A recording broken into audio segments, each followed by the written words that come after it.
Thank you very much indeed, ladies and gentlemen, and welcome each and every one of you here tonight. Is everybody happy? Yeah. Is everybody happy? Yeah. Good. Now turn around to the person on your right and say, how are you? On your right, go on. How are you? That's it. Now turn to the person on your left and say, what are you having to drink? Go on. It was a fella from Chicago, Illinois, decided to come to Ireland, and he'd never been here before. Never here in his life.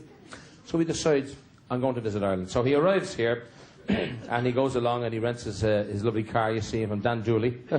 And he drives the car. He drives the car down from Dublin to Shannon. And he's on his way down towards County Clare. And as he's driving across the Curragh, now remember, this is an American who has never been here before, and he's driving across the Curragh of Kildare, which is well known for the great racing and, of course, the bloodstock and everything else. And as he drives across the Curragh, he sees in the distance what he thinks is a rocket. Now, he's never seen this before. In Ireland, he did not expect that there would be a rocket.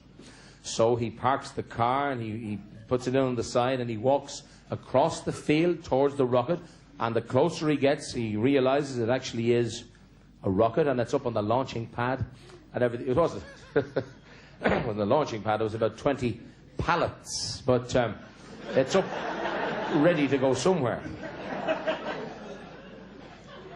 So he gets closer to it, and as he gets closer to the rocket, you see, he's walking across, and there's two fellas standing outside the front door of the rocket. And they're surrounded by thousands and thousands. Mostly sheep. But it was better than being there on your own, you see. So they're having their photographs taken, and the American was fascinated. He walks over and said, how you doing there, guys? It's a great pleasure to be here in the Emerald Isle. My name is Bud Nell, and I'm very happy to be here in Ireland, and I guess you guys are making a commercial. What? Is this candid camera? No, it's not candid camera now, smarter Alec. You're looking at Irish history in the making. We are part of the Irish space program. So goddamn, he said, you guys are astronauts. What are you calling us now? He said, you're an astronaut. Don't be using that language with me. You're not much better yourself. No, he said, you seem to misunderstand me, sir. Astronaut, it's, you know, it means you're going into space. Well, in here, we're spacers. At least I'm a spacer, and he's a space cadet. Well, he said, it sounds pretty good, sir, and I want to say it's a great pleasure to be here in your country, sir. So what sort of instruments do you have on board? Instrument? Well, I have an old melodeon, which I've had for a while, and Captain O'Brien has an old fiddle, which he's had. No, sir, he says, you seem to misunderstand me. Sir, do you have any technical instruments? Technical? Well, the melodeon would be fairly technical now, if you didn't know how to use it, like, you know. No, sir, he said, you seem to misunderstand me. Can you tell me, you know, do you have any, high precision instruments, like, do you have an altimeter? Alto what? Altimeter, it's a precision instrument which can tell you within 1,000 of an inch what height you're up. No, sir, we wouldn't have anything like that, no. That'd be no good to us. We have to be spot on, you see.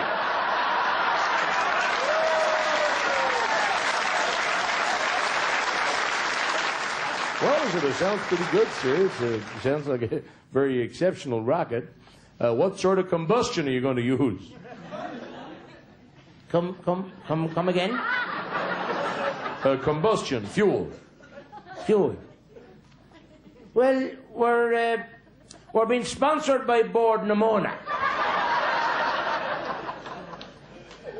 We're using turf to get her off the ground.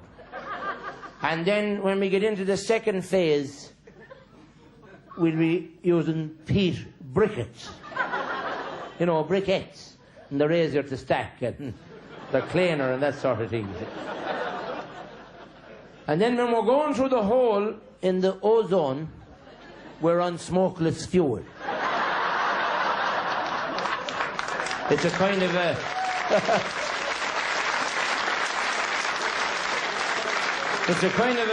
It's a mark of respect for the hole. Well, he said, it sounds like a pretty good trip, sir, and I want to wish you, on behalf of the people of the United States of America, I want to wish you a very safe and a happy journey on your trip to the moon. To the what? The moon, sir. Moon. Moon. We're not going near the moon at all. No way are we going near the moon. Sure, you Americans have already been on the moon. That wouldn't be a challenge to us. And the cow jumped over it as well.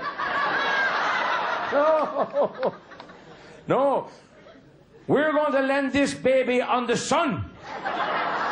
Right slap bang in the middle of it. Up you by you. Right in the middle of the sun. Well, he says, you got to be kidding, guys. As soon as this thing lands on the sun, it's going to burn right up. Not for us. We're going up at night.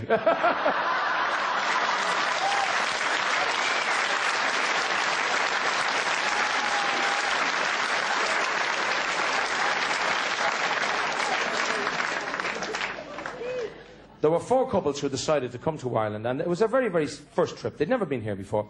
And they decided, rather than just do the regimental things, that they would go and do something different. Now, the ladies in the couples decided they'd go their way, and the fellas decided that they would go their way. And they decided they weren't going to rent a car, they were going to just see Ireland as it is. Let's rent a donkey, they said. So the girls went on their way, so the fellas went to rent donkeys. So they went along to Dooley, rent a donkey. Now, Dooley rents cars, but he also rents donkeys. And they went along, and it was the same as everywhere else. There were loads of donkeys in the compound, and they all had registration numbers on them. I won't tell you where, but they had registration numbers. And they're all lined up, and there's a workshop, and there's a sales room, and there's a reception. So the 4 guys, 4 Americans, went in. They're like, yeah, we like you rent some donkeys, sir. Very great pleasure to be here in the Armagh. I'm Frank Nell. I have 3 friends here. Can we have 4 donkeys? Oh, see, no problem. We'll rent 2 donkeys. No problem whatsoever.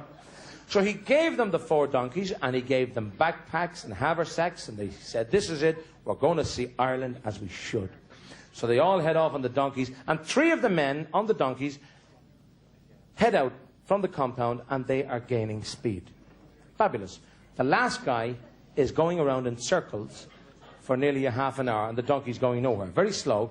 So he does a goddamn donkey. Gonna take this goddamn donkey back in here. So he goes inside, and he goes into the service bay in Dooley's, and all the donkeys were all lined up. Some of them were getting greased. Some of them were, they were greasing some of the donkeys, and they were adjusting some of the others and shodding some of them.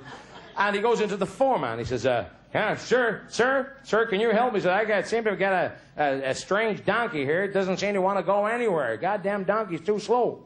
As he come here, he says, I'll have a look at him for you now. You probably got a Monday morning donkey. Now back him in here over the pit. And right enough, there were pits and there were jacks and all sorts of things. And he backs him in and he puts him on the jack, the donkey jack. And he presses the button, the jack goes up like this, you see, and the donkey is up. And the service guy looks, he kind of draws himself in under the donkey like that. Oh, no, I'll have a look now here. I'm just checking the undercarriage of the donkey. It's okay up the front now.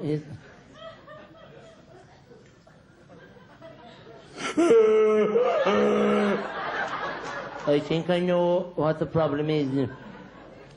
And this guy goes outside and he gets 2 bricks. 2 bricks. And he comes in and he gets back in under the donkey like that. Okay, now. You stand back there for a second. And he goes, and the donkey takes off down the road at about 100 miles an hour. And the American says, God damn, he said, that's something else. He said, how the hell am I going to catch this donkey?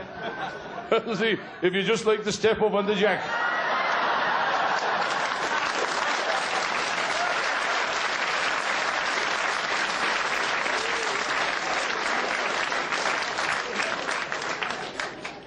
But I was down in Wexford one time, and there was an unfortunate incident took place. There was a hotel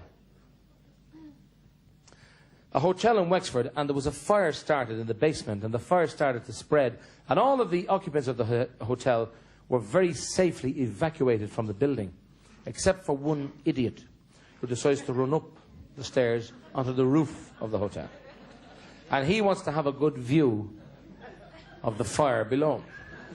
And he's running around the roof going, and he's running around in his pajamas, and the fire crew are in the street, and there's fire engines everywhere. They're running ladders up to him, and he will not take any attention of these ladders. So they pull all the ladders back, and he's going, oh, good very much. And he's running around the roof. So eventually the fire chief, you see, is wondering, how are they going to get this guy down from the roof? Now, in the meanwhile, the flames are building up, and they're heating up the roof tiles. And now this fellow on the roof is getting a different perspective. He's going, oh, dear. Oh, dear, I'll be scorched. Oh, help, help, help. So the fire officer gets 20 strong men to hold a blanket in the middle of the street. And he's looking up and he said, come on now, come on. Jump down into the blanket. You'll be saved. He said, no way. I won't fall for that. Yous are trying to make a fool out of me. I know what will happen. I'll jump, and you'll let the blanket go. And I'll be bursted. Oh. Leave the blanket on the ground. And then I'll jump.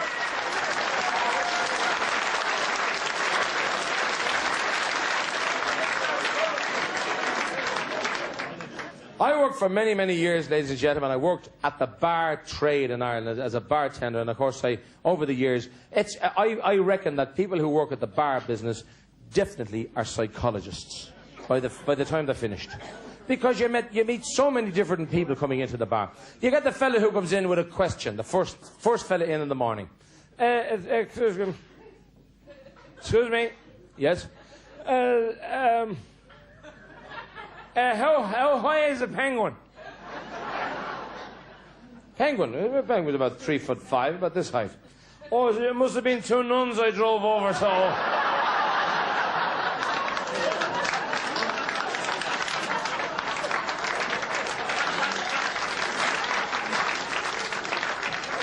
But there's all sorts of different situations develop in pubs. You know, as I said, I worked many, many years.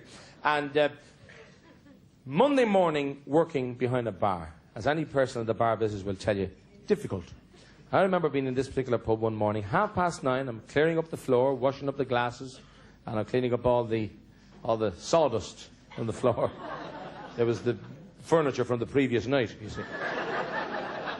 And this guy comes in and talk about a hangover. He had a hang-around.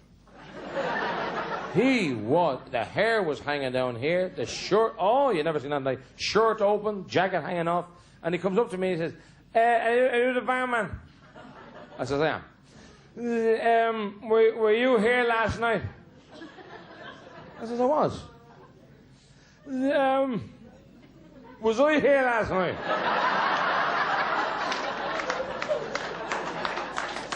I said, you were. I said, I remember you. Can you remember how much did I spend? Well, I said, you spent over £100. Oh, see, thank God, I thought I lost it.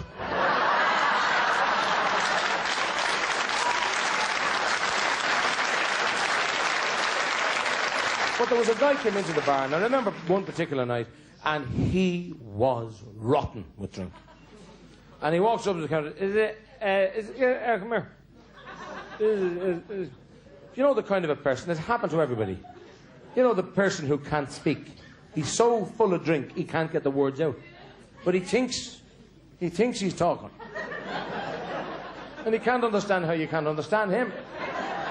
It's a question of understanding. And he's going,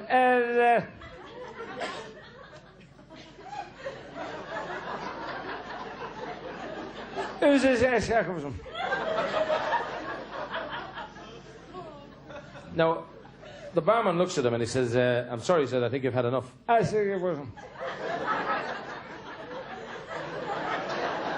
This is I'm sorry, sir, you've had enough.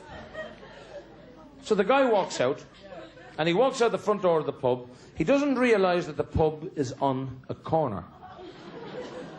And he walks around the corner, and he goes into the next pub, which is the other bar of the same pub, which is served by the same bartender. And he goes,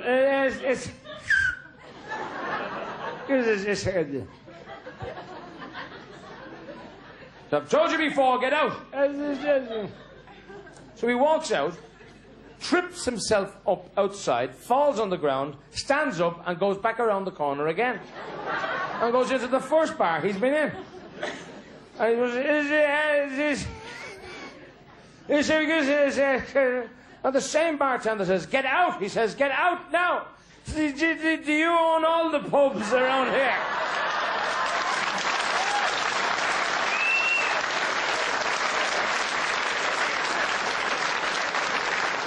But no matter where you go in Ireland today, you'll find that there is a Chinese takeaway. And I figure that the Chinese people are wonderful people, they're lovely people, and they make fabulous food. Gee, the food is fantastic. But obviously, the Chinese takeaways were designed by a Scandinavian. Some fella from Norway or Sweden, 6'7", has designed the Chinese takeaway because the counters are about this high. Now, the Chinese people, who are wonderful people, they're not as high as the counters. So you cannot actually see them behind the counter. You could see the tops of their heads. It's like a wig on a pulley going back and forward, like this. But they're there. And the amazing thing about it is that they all look the same. There is an aquarium on the counter. There's a television behind the counter. There's a menu on the wall the size of a cinema screen. And there's always two doors. You ever notice that? Two doors behind the counter. Where you can never see people behind them. There's always a hand comes out like this. And delivers the brown bag. And the hand comes back out again. And they have a great means of communication. They have a great means of communication. Now, they didn't bother to learn the lingo before they came to this country. You know, they don't speak very good English. And usually when you go into a Chinese takeaway, and I go there quite a lot, you're greeted with, "Why you want?" "Why you want?" Now, this is supposed to mean hello and welcome. How are you? What would you like? Have a seat while you're waiting. There it is. Good luck. Thank you. And save home. That's all covered in "Wha you wa." Now, "Wha you wa," if you are ever greeted in the Chinese takeaway with "Wha you wa," you just say to them, "Wha you got?" And it totally confuses them because they don't know what they got. Somebody else wrote out the menu. Now, "Wha you wa" is fine if the customer is sober. If the customer is sober. But you get two fellas in Dublin coming out of the pub. They come out of the bar at about 12:30 at night, and they are full. And they come out of the bar, and they come out like... They're so full, they have their heads in the air in case they spill any. On the way home. And they immediately get the curry feeling. Come here, Mick. We go and we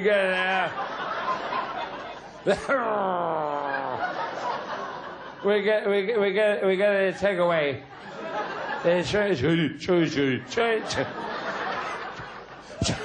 Chinese takeaway. And it's about to say, okay. So they go along, and they arrive at this Chinese takeaway. Hey, we go in here. One hung low. He must have been in the war.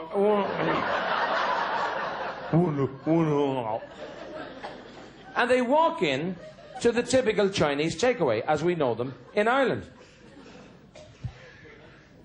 They walk up to the counter, and once they come inside the door, they're greeted with, "Where you are?" I beg your pardon? Why you are? Come here. Who said that? Come here for a minute. Come out here and say it.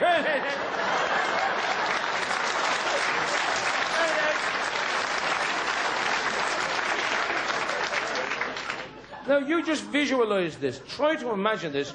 Now, the pubs have closed, and the whole takeaway, the whole restaurant is filling up, and there are lines, there are queues right behind, everywhere. And the fellow rushes up.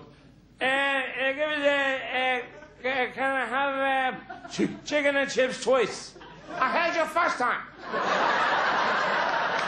Now, what do you want? Give it, I'll have beef curry with no onions. And onion curry with no beef. We don't have that. Well, you had it the last time I was here.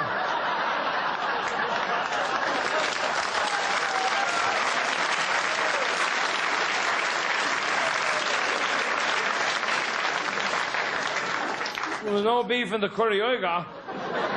You want a beef detector? And meanwhile, just visualize now the whole restaurant is full, and there's a fella coming over. Excuse me, give a portion of chicken. Asshole! No, the leg. The leg, I don't know the asshole. Now, what do you want? Give it, have you spring roll? Spring roll. Yeah, spring roll. How many spring roll you want? How many have you got?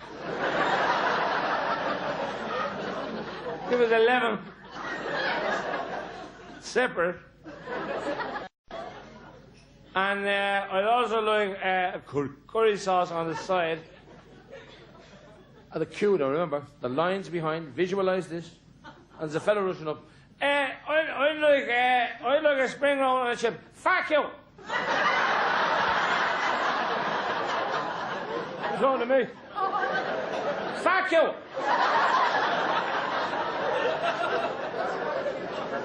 Don't bleeding start now. How would you like to wake up with a crowd around you? I tell you, fuck you! What's he saying, Jim? He says the far queue. He wants you on the far queue. That's what he's saying. Over here.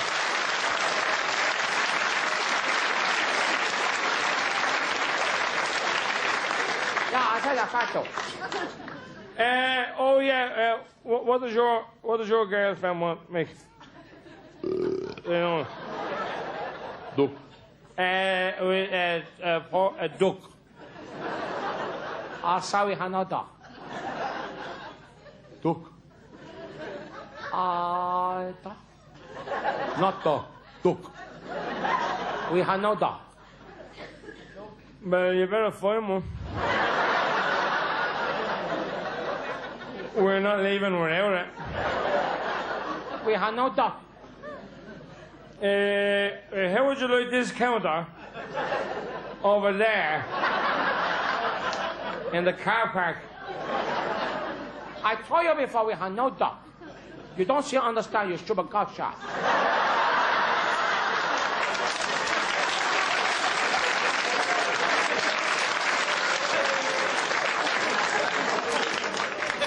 You stupid idiot. You idiot. I give you a simple test to find out you understand what I said. Spelling test. Spelling? Okay, I'll do the spelling test. Okay. First of all, take C or chips. What you have? C or chips? Hips. Very good. Take R or rice. What you have?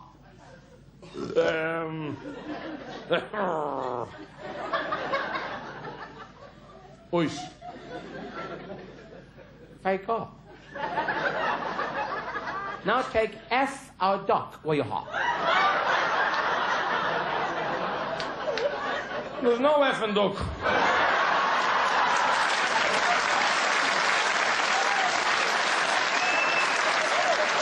That's what I tried to tell you. I tried to tell you that several times. No, But I went into my local pub, into the West Wicklow Lounge one day for a pint, you see? And it's a good pint. I don't mind telling you, it's a really good pint. So when I went inside into the lounge, Timmy is behind the counter, and I always get my pint from Tim because it has a great head. So I'm inside in the lounge, and I'm ordering my pint of, you know, beautiful pint of Guinness, and I'm saying to Timmy, could I have a nice pint? And he said, oh, don't talk. Don't talk to me about pint. Get it yourself. So I went around and I pulled a good, solid pint for myself. And I put it on the counter and I threw a fiver on the counter and he says, oh, don't bother me with money. Go around to the cash register yourself. So I went around again and I put the £5 into the till and I took a good bit of change now. I wasn't going to serve myself for nothing. And he's standing like that, and I says to him, well, Tim, says, what do you think of that lotto draw over the weekend? Oh, see, don't talk to me about it. £1.5 million, and I had all 6 numbers. I says, are you telling me you won the lotto? Oh, no, see, wait, I said. On Saturday evening, I had a busy morning, and I'm sitting down in the chair, and I have this dream, and there's an Padre Pio come to me in the dream. And he's holding 6 numbers in front of him. I woke up, I wrote the numbers down on the lottery ticket. I gives them to the wife, I says, get down quick to the shop. You have 20 minutes to put this on. If she didn't meet Mary O'Neill on the way down. And she stands talking to her for a half an hour.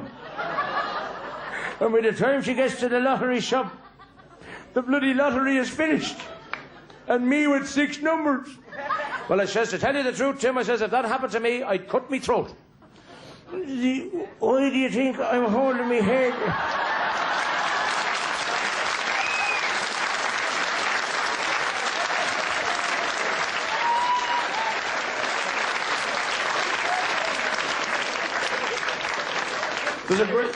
There's a great friend of mine, Eddie, and Eddie, you know, talks in his sleep, and God knows there's none of us perfect, you know. I mean, we all do something.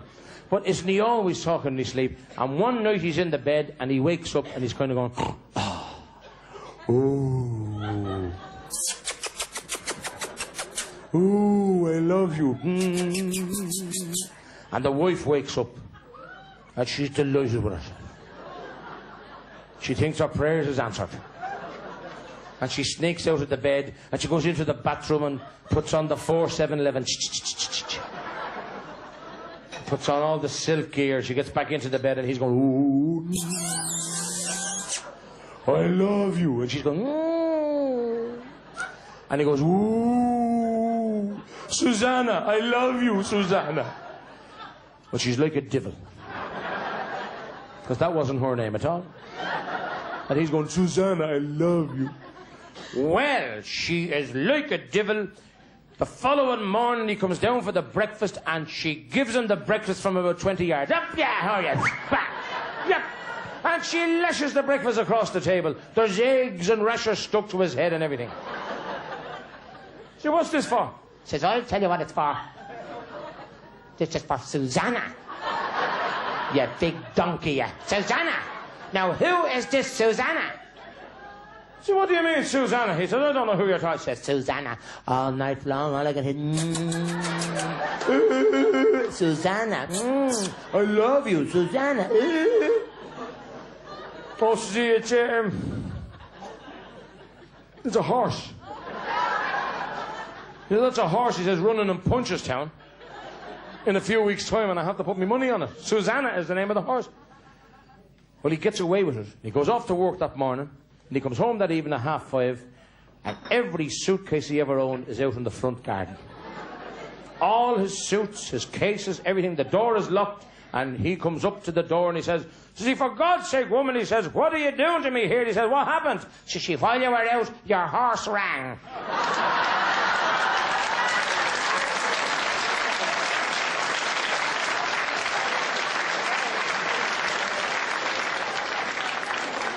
I remember many years ago, my uncle saw an advertisement in the paper that said, drink Canada Dry. And he was gone the next morning.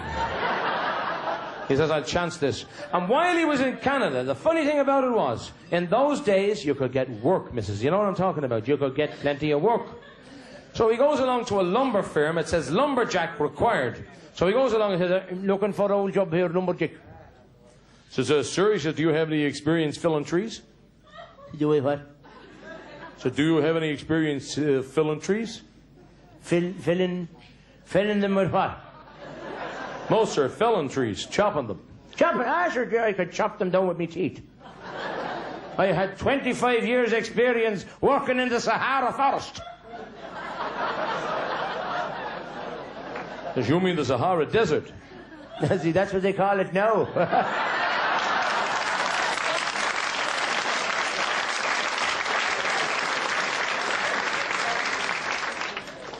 But my father, Lord rest his soul, he was one of those characters who convinced me that there was always work if you look for it. Am I right or wrong? He told me years and years ago in Ireland, he said he remembered working one time in various jobs. He was all sorts. But he went along to the Post and Telegraph Company in Ireland, which did all the telegraph poles. And he went inside and he says, I'm looking for a job. So the foreman gave him a truck and 20 telegraph poles, and he says, off you go, he says, put them up, and you have the job. So my father went out on a Monday morning at 11:30 and didn't come back until Friday evening at 4 o'clock with the truck and 18 poles on the back of it. And the foreman thought he was dead. So where have you been till now? He says, God, he says, you're off with a truck, he said, for the week. As he was putting up them telegraph poles. He says, for God's sake, man, he says, how many did you put up? The 2. He said, there's men here in this job, and they can put down up to 20 telegraph poles in a single day. As I know that. But did you see how far up out of the ground they left theirs sticking?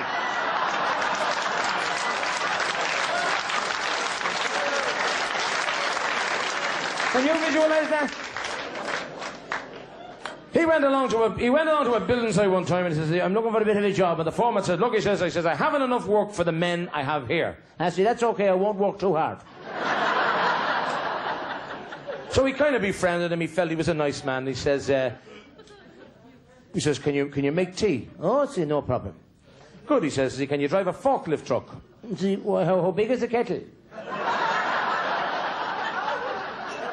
There was a fella one time.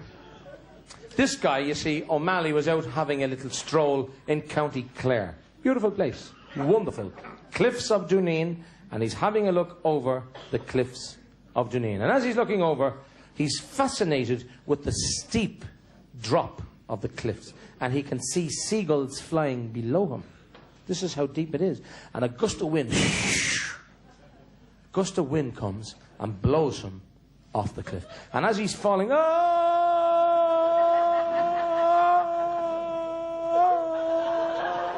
and that's only the half of it. And he grabs on to a branch. He grabs onto a branch on the way down to the cliff. He just grabs on, and he's holding on to this branch for dear life. And he's hanging on there, and he's going, oh, help! Help! Is there anybody up there? Suddenly this voice. This is God speaking. Oh, God. Oh, dear God. Help me. Help. Do you believe in God? Oh, yes, I do. Help me. Let go of the branch.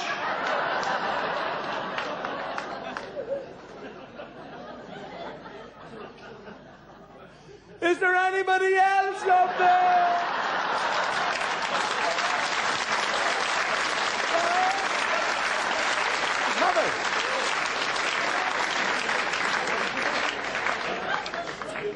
Dublin, of course, is a very wonderful place, and there are so many places to see in Dublin. But one of the great places in Dublin is the zoo, or as we Dubliners call it, the zoo. The zoo. Now, I recently went off on a little family trip, and it was myself and my wife Eileen and our 4 children, and of course, her mother.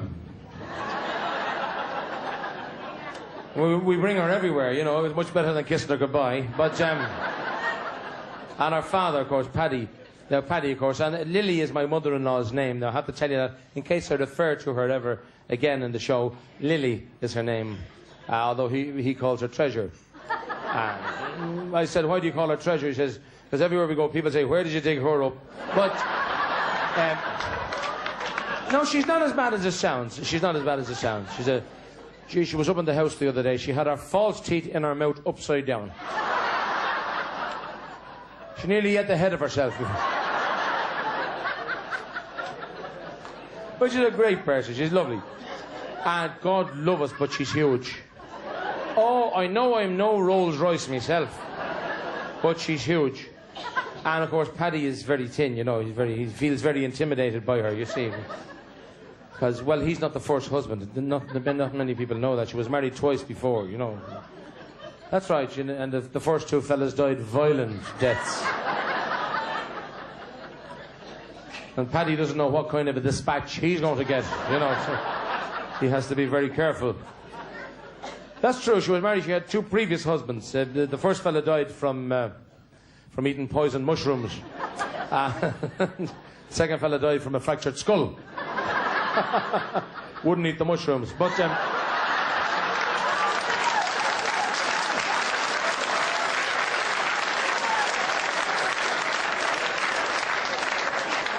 but we went up to the zoo and we had a bloody great time in the zoo. We were up on the zoo, we had such a fantastic day. We had to buy 2 tickets for her, of course, the usual, you know, one to get her in, the other to get her back out. But the rest of us, myself and the wife and Paddy and the 4 children, got in for nothing. We got in free, because we ran in backwards. The fella thought we were coming out. And he couldn't see us with her, you see, you know, the usual. But we went along to the monkeys, and as you probably know, the monkeys have very distressing, you know, social habits. You know, and they're not a bit behind the door about what they do, and how they do it, or where they do it, and how long it takes to do it. Because there's a lot of monkeys, and they want to make more monkeys. Well, these 2 monkeys, may God forgive us, but the 2 of them are in the middle of the... I never seen anything like it. And they're going... And what a crowd they attracted. There was people everywhere looking at these 2 monkeys in the cage, interfering with each other, to put it mildly. In other words, they were very attached. And the mother-in-law is there, and she's holding her skirt out there to stop people from seeing them. And eventually she calls and says, you, zookeeper, come here. You with the head on you, come over here for a second. Look at the carrying on of these 2. Interfering with each other, and they're up and down and across and back. Would you stop them? There's children here who don't even know what they're on about. Well, the zookeeper says, what do you want me to do? She says, stop them now. How am I supposed to stop them? That's only nature. She'd throw them a bun or something.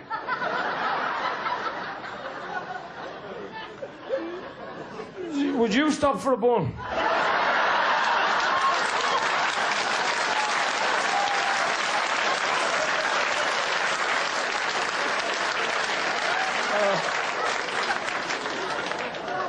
Oh, we went all around the zoo. The polar bear was freezing. But we were going by the gorilla's cage, and I have to say, ladies and gentlemen, the gorilla's cage in Dublin Zoo, and the female gorilla was away from the male gorilla. She was off in the Whipsnade Zoo in London, fostering some new gorilla, and the male gorilla, the daddy gorilla, is on his own, and he's like a devil. Oh, gee, he was there for about 10 weeks on his own. You can imagine yourself, lads. You know? You imagine the way he felt.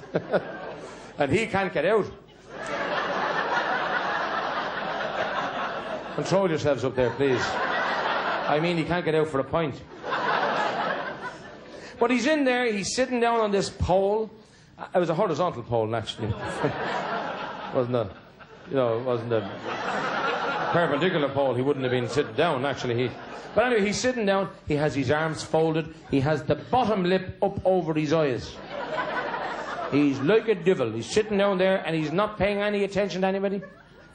And there's people throwing bananas and nuts and bars of chocolate and biscuits, everything. And he wasn't paying any attention. So my father-in-law, Paddy, says to Lily, he says, oh, yeah, now, he says, the gorilla doesn't look too happy. What am I supposed to do about it? You could always cheer him up. How am I supposed to cheer up a gorilla? Well, doesn't he blow him a kiss? So right enough, she goes... And the gorilla unfolded his arms, the lip came down and he starts blinking. Yeah, now, he says, you have him excited for a start. You got his attention. Now, does he really excite him? What do you mean, really excite him? Well, you could always give him a bit of a thrill.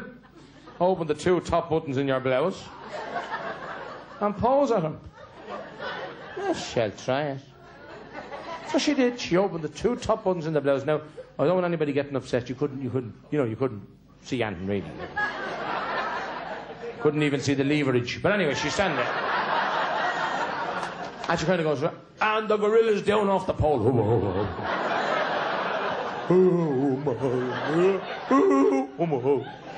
There you are now. He says, you have his attention, you have him excited. Why don't you go for the jackpot? So you mad or what? So show him your leg. Show him the good leg. Fair enough. And she pulled her skirt up to about here. Now, you couldn't see anything. You just see the garter. And she's going to go, ooh, and the gorilla goes mad.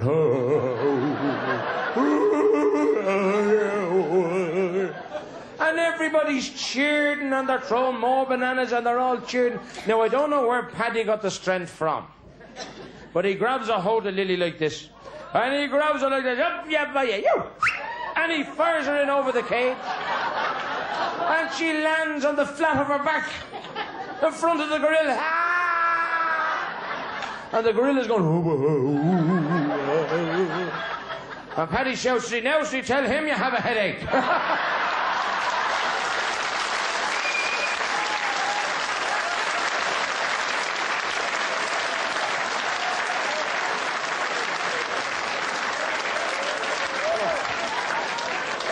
I recently, ladies and gentlemen, was celebrating a very, very special event.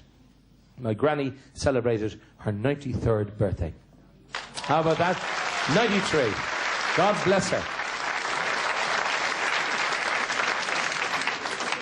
She's a powerful woman. She never used glasses all her life. Always drank out of the bottle. Always. But at 93 years of age, you can imagine, I mean, she's in the whole of her health. She goes to the doctor the odd time just to see if he's okay. Honest to God. She goes along to the doctor, and she went to the doctor recently, and she says, I want pill. Says, you want what? I want the pill.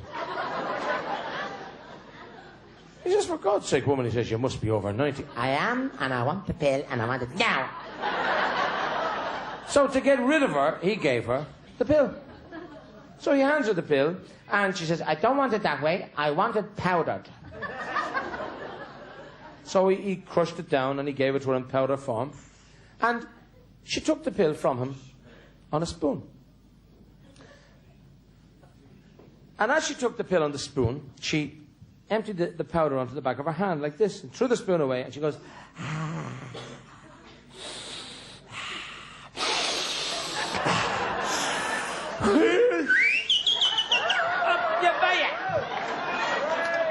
He says, for God's sake, woman, he says, why did you do that? She says, at my age, it's all up in your head.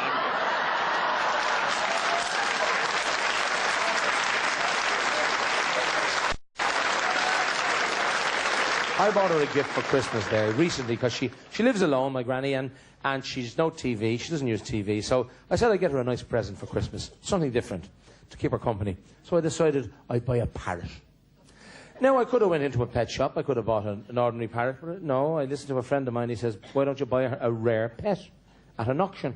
So like a neat idiot, I go along to this auction and I'm bidding for this South American parakeeta. That's the parrot with, you know, with the boot boy hairstyle, you see. And I'm bidding for this parrot for 45 minutes at an auction. I eventually paid £750 for a parrot. Now, I really felt, I mean, you know the way you feel after that. I went up to the auctioneer and I says, I hope they got this parrot can talk. He said, who do you think has been bidding against you for the past hour? But I brought the parrot off, I got a cage, and I sent it out to my grandmother on Christmas Eve, would you believe? At 4:30. I didn't say who it was from, I just said, Happy Christmas, Granny. Good luck. And I sent it up to her, I didn't say who it was from, so I didn't call her until the following day. It was Christmas Day, about 4:30 in the evening, and I rang her up and said, well, Granny, what do you think of your present? Oh, Shishi, was it you bought it? I says it was. What did you think of it? Oh, it was delicious, so it was.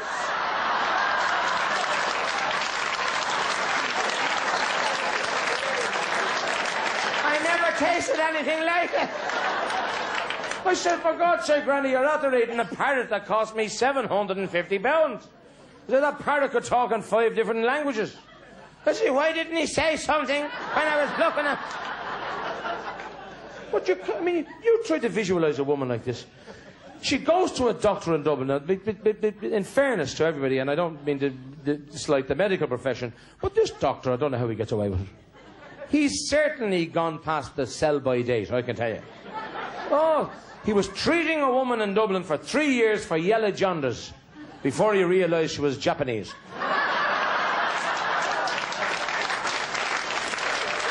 Can you imagine? And this particular doctor, you know, they say that they bury their mistakes. This doctor, a friend of mine went into him one day, and he went in for a chest x-ray, and the doctor had him out of the x-ray unit and into surgery straight away. 7.5-hour operation for a hole in the heart. And it was only afterwards they realised it was a polo mint in his pyjamas pocket. I mean, how do doctors get away with this? He gave a fella 6 months to live. The fella couldn't pay his bill. He gave him another 6 months. I don't know where she gets the strength from. 93 years of age. She walks a half a mile every single morning to get mass. And she stays back after the mass for an hour. She helps to do the flower arranging and everything else. And she's very devoted to Our Lady, indeed, like my own mother. She's dedicated to the Blessed Virgin. And she always prays to Our Lady in the chapel. And every morning she does this. But one morning she came into the chapel and she's kneeling down in front of Our Lady. And there were 2 painters up on the scaffold. And they saw the old lady coming in and they said, you know, let's have a bit of fun with her. You know, just, you know, for the youth. You know, so one of them shouts down, as she's kneeling down in front of Our Lady, you see, he shouts down, this is the Lord. She never bat an eyelid. She stayed praying. And he tried, this is the Lord. Not a move out of her. She kept praying to Our Lady, you see. And the other painter said, you're not doing it right. I'd say. This is the Lord. And she turned around and said, would you ever shut up? I'm talking to your mother.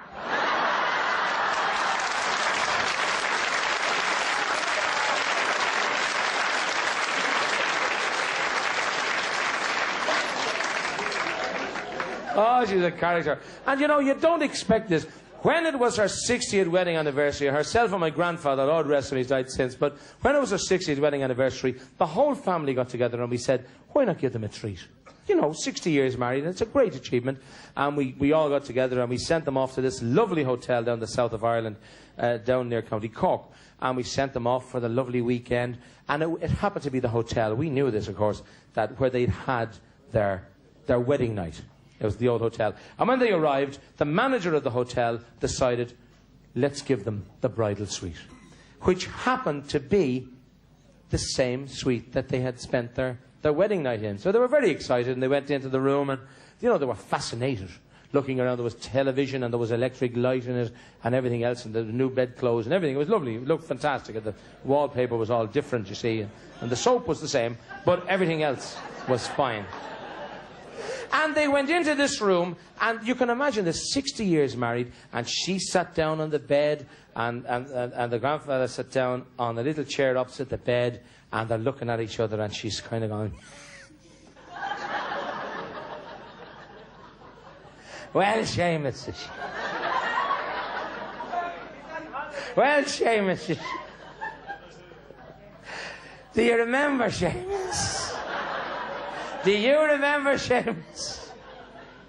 The first night we spent in this room? Oh, yes, I remember it well. I'll never forget it. Do you remember? We came into this room, and you hardly gave me time to take off me stockings. You should have time to knit yourself a pair now.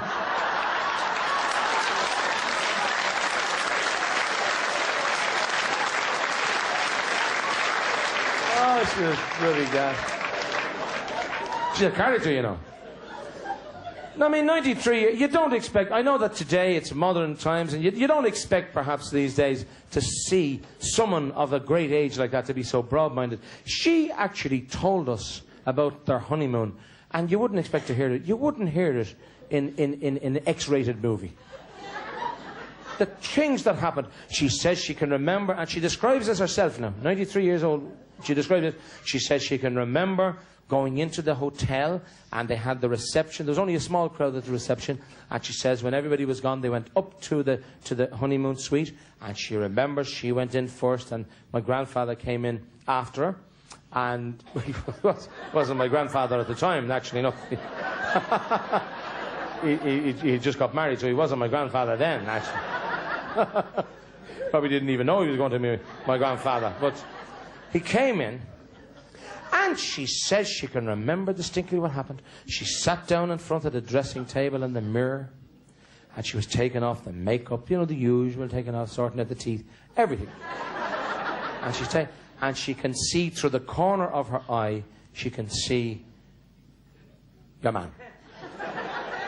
And he's over there, and she says she remembered he took off his trousers. She told us this herself. And he rolled them up. And the next minute she gets this unmerciful clatter across the back of her neck. Up, yeah, by ya. Bang! And he lashes the trousers across and he hits her on the back of the head. Now, he forgot to take one of the boots out of the trousers. Well, she got such a terrible clatter. And she says she's sitting in front of this mirror, and the trousers are hanging over her shoulder, and he looks over and says, well, says he, now, woman, oh, says he, get into them now, up ya by ya. Wear them, says he, you devil ya. Wear them now. She says, I'm not wearing those. I am not wearing those trousers under any circumstances. He says, well, don't you ever forget that now. You remember that. As long as you live.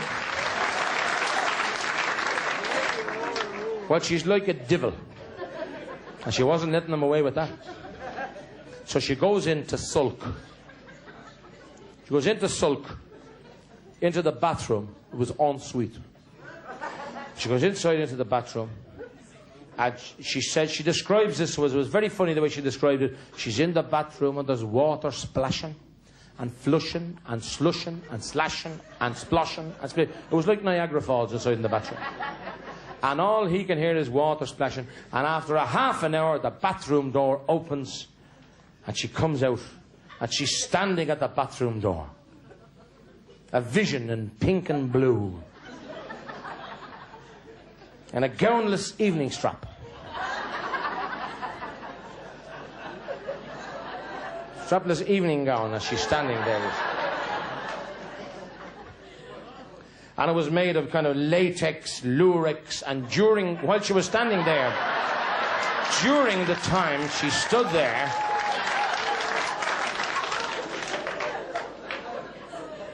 a see-through negligee.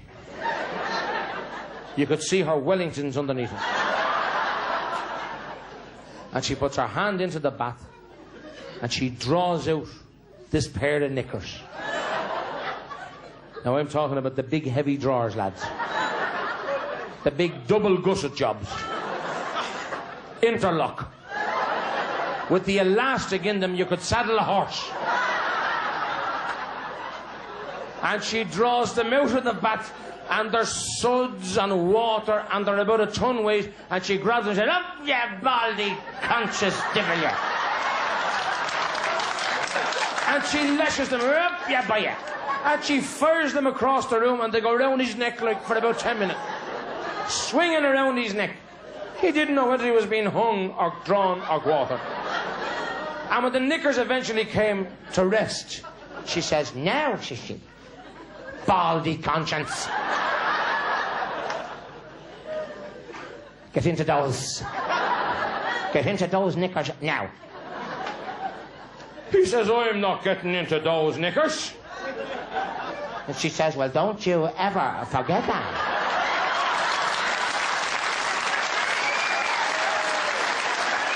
Don't you ever forget that.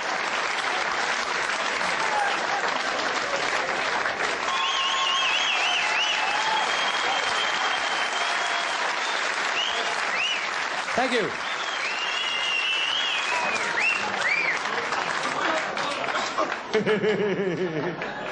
Right. No, right. I wasn't a very happy child. I didn't like school. I was never happy in school, I wasn't. Because the teacher used to call me names. He used to say, "Listen, stupid." He always called me listen. And I remember coming into the school one day, and the teacher looked at me, and he said, "Butler, why are you late for school?" I said, "Because, there was 9 of us in the bed last night." "Yes, and the alarm was only set for 8. Come up here. Get up here immediately. Rasher O'Toole. Spell crayon. What colour? Get up here immediately. Are you trying to make a monkey out of me? No, it wouldn't interfere with nature. Get up. Boy at the back of the classroom. What would you find in ancient Greece? Ancient chips. Come up here immediately. Come here. Stand there. Stand right there. You're just one step from an idiot.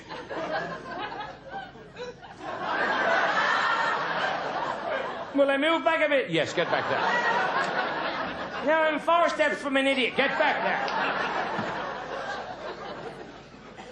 Roger McCormack, if a dog has puppies and a cat has kittens, what has a squirrel got? Nuts.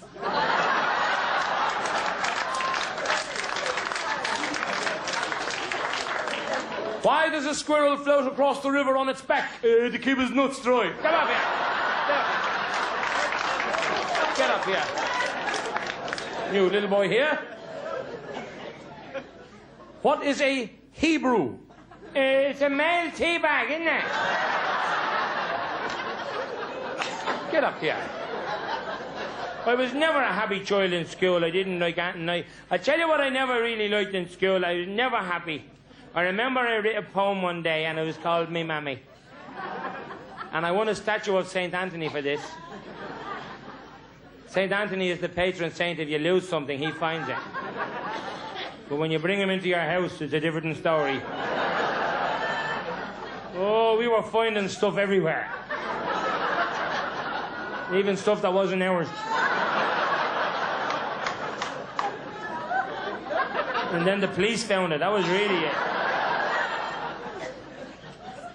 When me prayers was poorly said, who tucked me in me little bed and smacked me till me bum was red? Me mammy. Who took me from me cosy cot and put me on me ice cold pot and made me wee when I could not. Me mammy. Who would me hair so neatly part and hug me gently to her heart and sometimes squeeze me till I'll do that one again. Who would me hair so neatly part and hug me gently to her heart and sometimes squeeze me till I'd Shout. My mammy. When at night the bed would squeak, I raised my head to have a peek. Who yelled at me to go asleep? No, meow flat.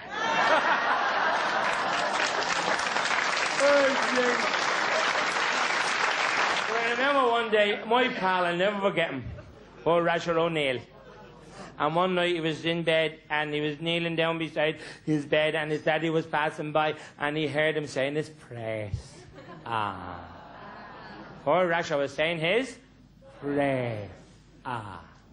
And he was kneeling down and he said, God bless Mommy, God bless Daddy, God bless Granny, and God bless Granda, and God help Auntie Mary. And the father heard him. And he couldn't understand why he said, God help Auntie Mary. Following day, didn't Auntie Mary have a heart attack? She was dead.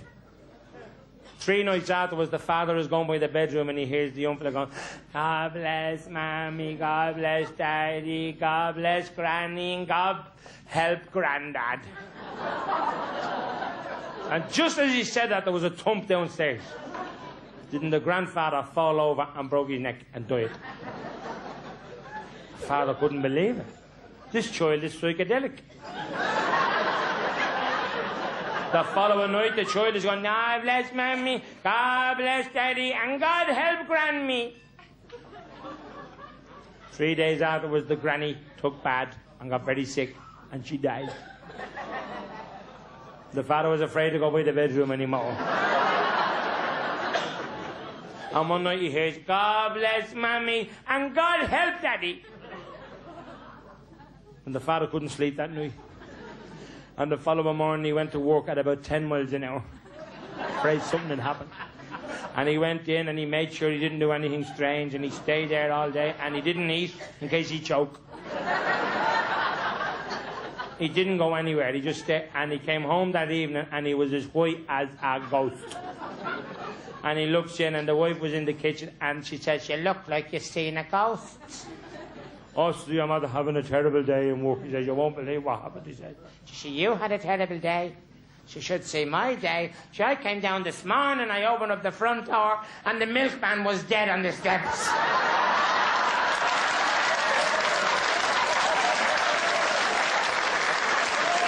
Right.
Thank you, ladies and gentlemen. Well, it's a great pleasure to be here tonight. It's a great pleasure to be anywhere tonight, isn't it? Just to get out of the house. We have had a visit this week from she who must be obeyed. The wife's mother. What a woman. And she's a big woman, I'll tell you. She's a very, very big woman. If she was here tonight, no matter where she'd sit down, she'd be beside you.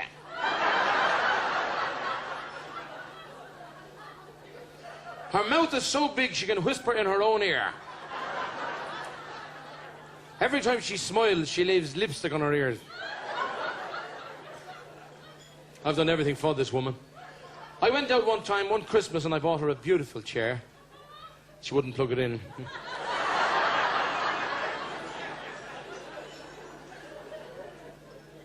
Recently, I bought her a piece of property.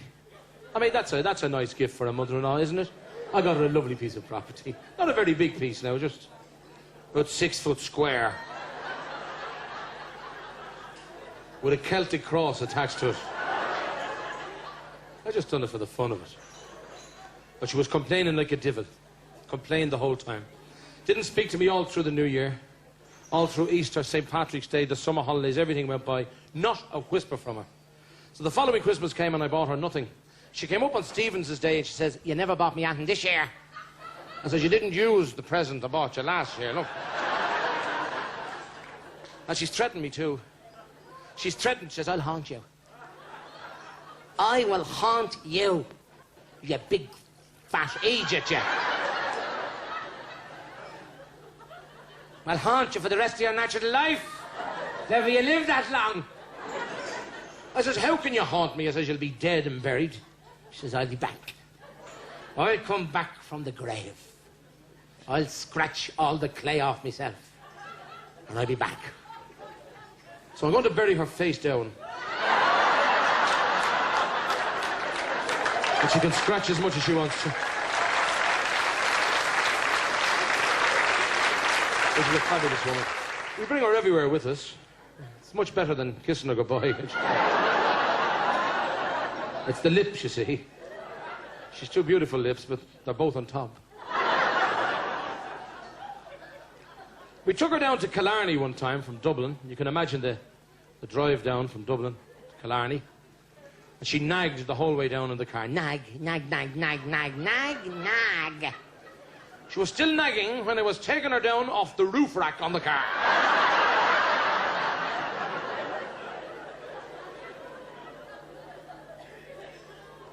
We went into the hotel and were signing our name on the hotel register. And 2 fleas hopped across the page. 2 hoppers hopped across the page. She says, "It's bad enough having fleas in the hotel, but when they come down to see what room you're staying in..."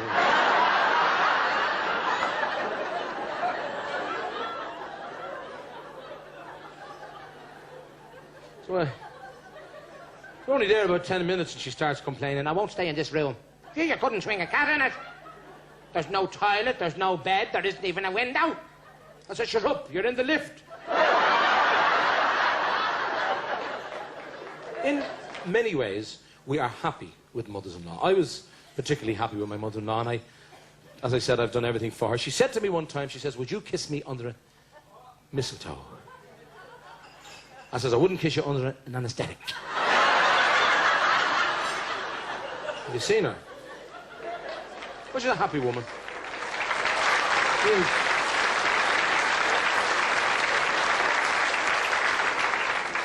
We were on our way home from Killarney, and we're coming up through the country. We're coming up through County Tipperary, and there was a very large funeral we came across, and we couldn't get through the town. It was a big funeral. There was 3,000 people at the funeral. I just had a quick look, and I said, "There's 3,000 people there." And I noticed that they were all fellas. They were all men at this funeral. I was fascinated when I saw all these men well-dressed, and the smell of aftershave, while they all walking along behind the hearse. 3,000 men. So I parked the car and I walked along beside one of the men and I said, "Who's dead?" He said, "The person above in the coffin, as far as I know." So I said, this fella is a smarter Alec.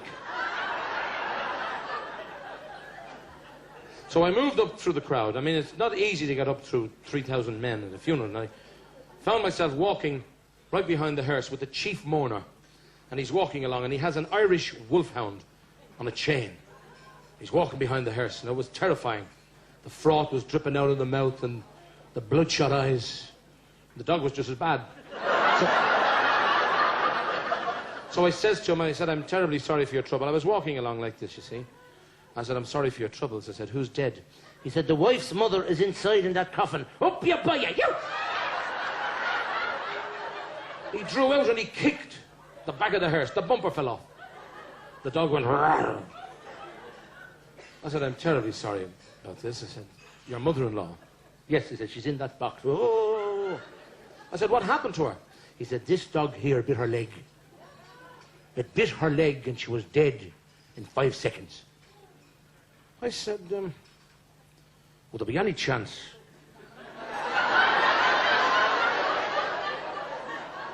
that I could borrow that dog off you for the weekend? And he says, you can, but you'll have to get down to the end of the queue.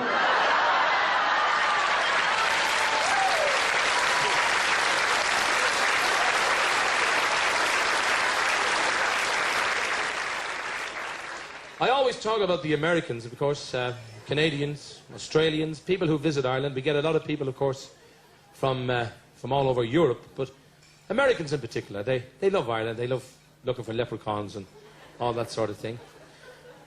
You can imagine this fella from Detroit, Michigan, and it's his first time in Ireland. He's never been to Ireland before, and he arrives on flight EI 104, and he steps down from the Aer Lingus Jumbo, and as he walks down the steps, he sees this fella standing beside a very, very long table with a white tablecloth, and there's all skulls on the table. All skulls and bones on the table. And the fella's standing there with the plaid jacket, you see, and the old cap and the pipe. And the American comes over and says, how you doing there? Very happy to be here in Ireland. What are you doing, sir? He says, I'm living here.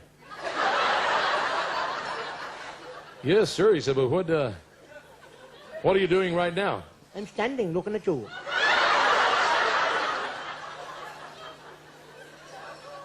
But he said, what's this display? He says, I'm selling skulls. You're selling what, sir? He says, I'm selling skulls. You're selling schools? No, skulls, you idiot, you. Skulls. Skull. Head with no skin, skull.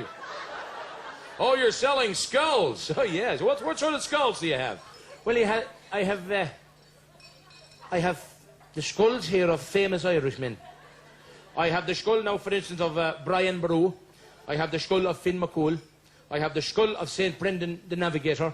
I have the skull of St. Patrick. I have the skull of Cuchulainn. He says, hold on, sir. Are you telling me you've got St. Patrick's skull here? Yes, that's St. Patrick's skull there. That's the great St. Patrick, patron saint of Ireland. He says, you got to be kidding me. How do I know that's St. Patrick? The asket. Your man was a ventriloquist as well, you see. Well, he said, I guess I'd like to buy that skull from you, sir. He said, how much are you going to charge? Well, he says, you can make me an offer. He says, how about $25? Go again. Okay, so how about $20? He says, that's enough.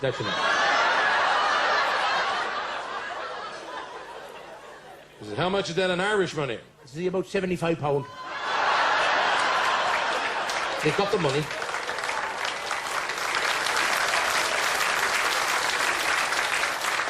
He got the money, and the American took the skull in a Dunstore's bag, and he headed off.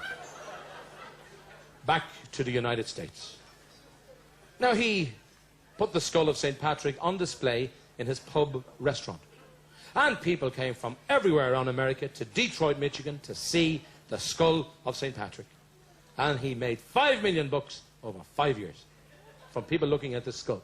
He came back to Ireland. He decided he'd come back here, and he arrived once again on flight EI 104, and he came down the steps. And as he came down the steps, he saw the same man standing beside a table with skulls. And he says, how you doing there? Very happy to be here in the Emerald Isle. Yes, sir. He said, what are you doing today? He says, I'm living here. But what are you doing? He says, I'm selling skulls. So what skulls do you have today, sir? Well, today I have the skulls here of famous Irishmen. I have the skull here of Brian Boru.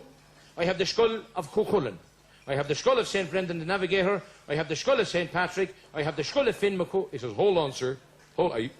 Are you telling me you've got the skull of St. Patrick? Yes, he said, that's the skull there of the great St. Patrick, the patron saint of Ireland. He says, you got to be kidding me, guy. He said, I was here 5 years ago, and you sold me a skull a little bigger than this. You said it was St. Patrick. Actually, I remember you now. Well, this is St. Patrick when he was a boy.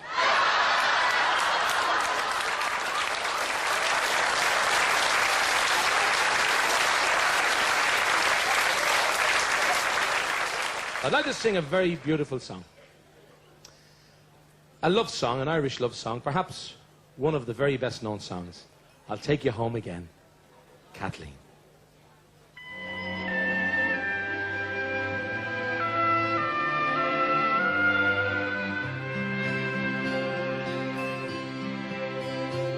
I'll take you home again, Kathleen, across the ocean wild and wide, to where your heart has ever been, since first you were my bonny bride.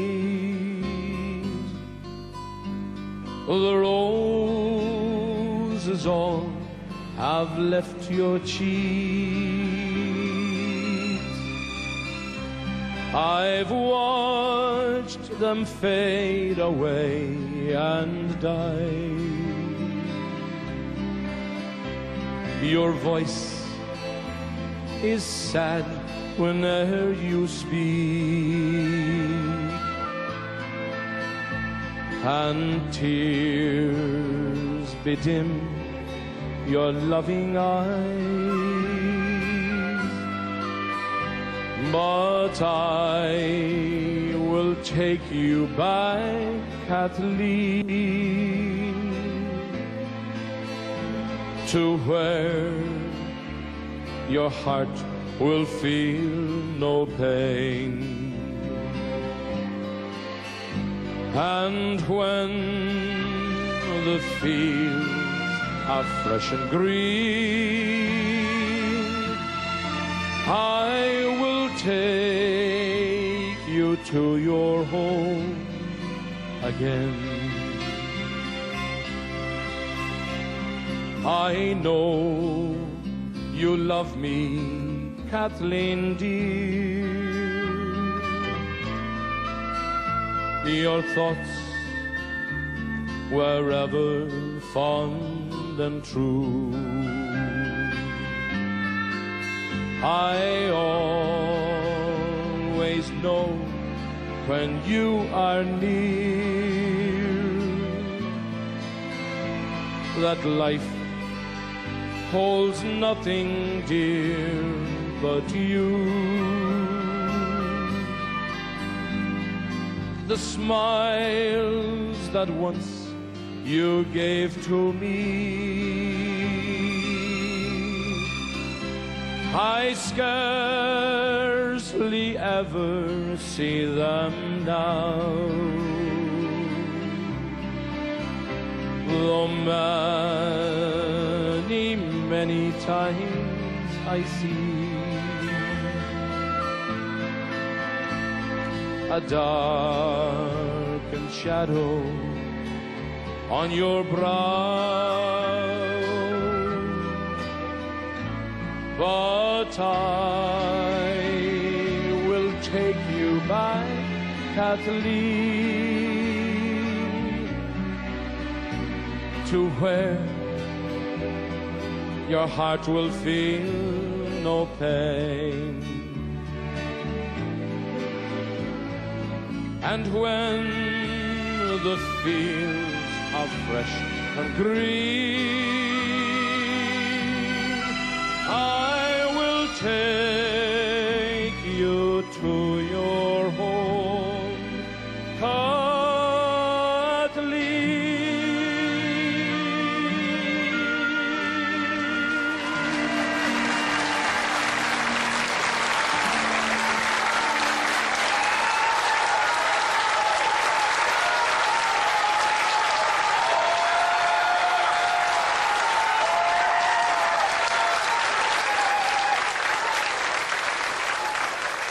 Thank you very much indeed, ladies and gentlemen.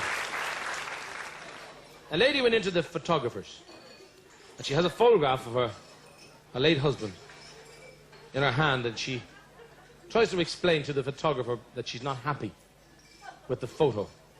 And she's saying, I'm wondering if there's any chance you might be able to help me. Well, he says we'll do the best we can. Whatever you want us to do, we'll try it. Well, yes, she says, well, I have a photograph here of himself. Now, this is the only photo I have of him since he died. Now, I'm wondering if you could enlarge it. Oh, there's no problem there. We could... enlargement, there's no problem. We'll have it for you tomorrow. Well, now, she says there's a few little things on the photo. Now, it's a black and white photo. And I'm wondering if there's any way you could colour it for us. Well, he says, modern technology, no problem. We'll be able to colour that in. And we'll brighten it up. Yeah, no problem. It'll take about 3 or 4 days. Thanks. Now, she says there's a few other things on it. I'm sorry for going on about it. But, she says, as you can see, this was taken at a fair. And he has his arm, as you can see in the photo, he has his arm around a bullock. You know, a bull. Yes. And I'm wondering if you could remove the bullock from the photo. He says it might be a bit difficult, but we can always just cut it. Well, no, it looked like your husband only had one arm. No, that wouldn't look right. You could get the artist maybe to obliterate the bullock. Well, he says your husband will be left with his arm out like that now, and that won't look very well. Well, she says you might be able to, maybe you could stick in a motorbike or something. So he has his arm around a motorbike or that. Yeah, good idea, Steve. Okay, he says, let me see now, hold on for a second. You want the photograph enlarged, and you want it black and white to colour. And you want us to remove the bullock and put in a motorbike. Yes, that's great. Now, she says one or two things as well. I'm sorry for bothering you. But she says, do you see them old Wellingtons that he's wearing there? Them old boots that he has on. I never liked them boots. And they were odd, like there were 2 left boots. And the string was still on them. He used to walk like that. Now, if you could remove the boots out of the photograph. Well, he says, let me see now, hold on for a second. It'll be difficult now to remove the boots. Now, what we'll do is, I'll get the artist to paint in a little hedgerow.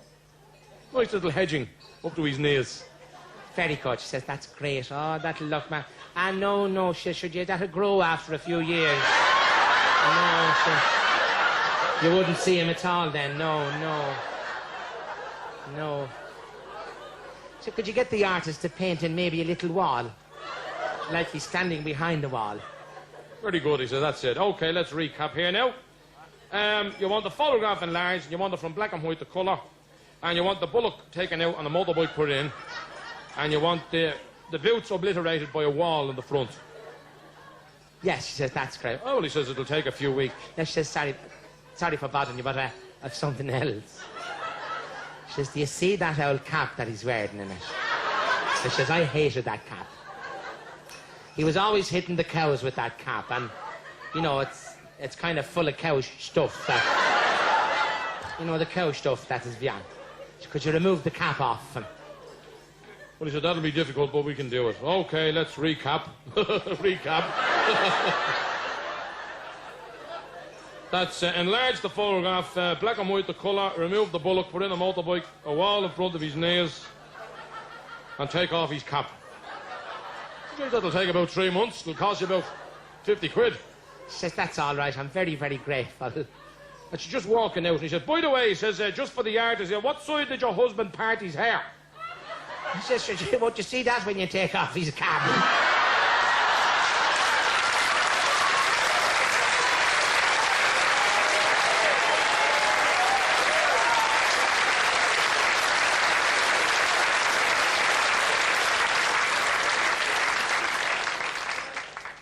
One of the great Irish songs is a song of romance and youth on the banks of my own lovely Lee.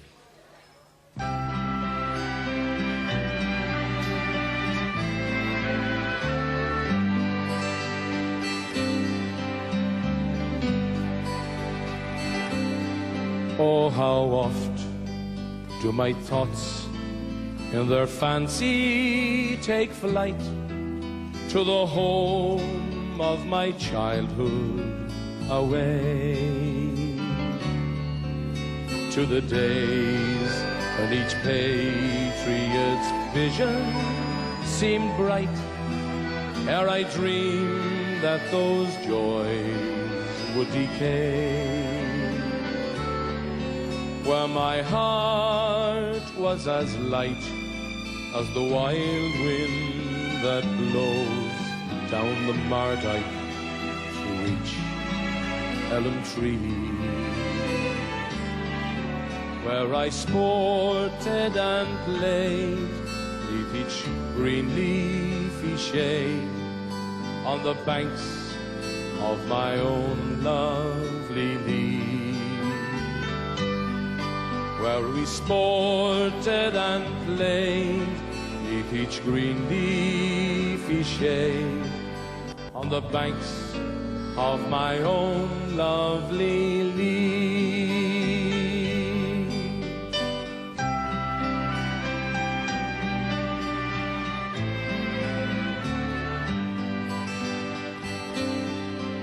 And then in the springtime of laughter and song, would I ever forget the sweet hours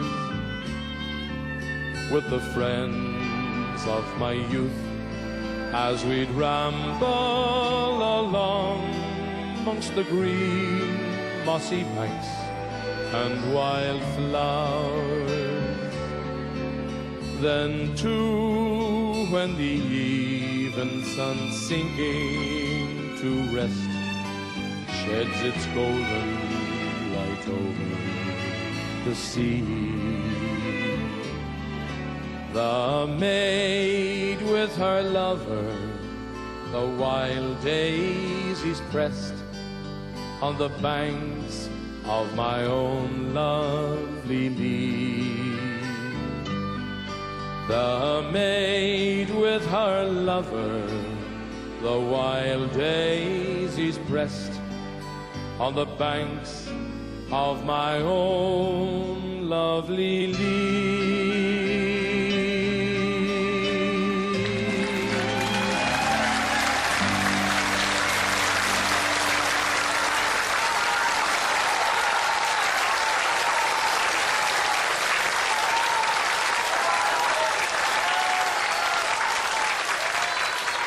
Thank you very much. We love our mammies, don't we? Yes. Don't we love our mammies? Yes. Who do we love? Our mammies. Mammies are special and wonderful people. I'll bet that there's lots of mammies here tonight. And I bet there's lots and lots of mammies who feel, well, it was mammy who taught you love, kindness, happiness. Am I right or wrong? It was our mammies who introduced us to love. But there's another aspect of motherhood which I would like to bring to your attention tonight. And it's called brutality.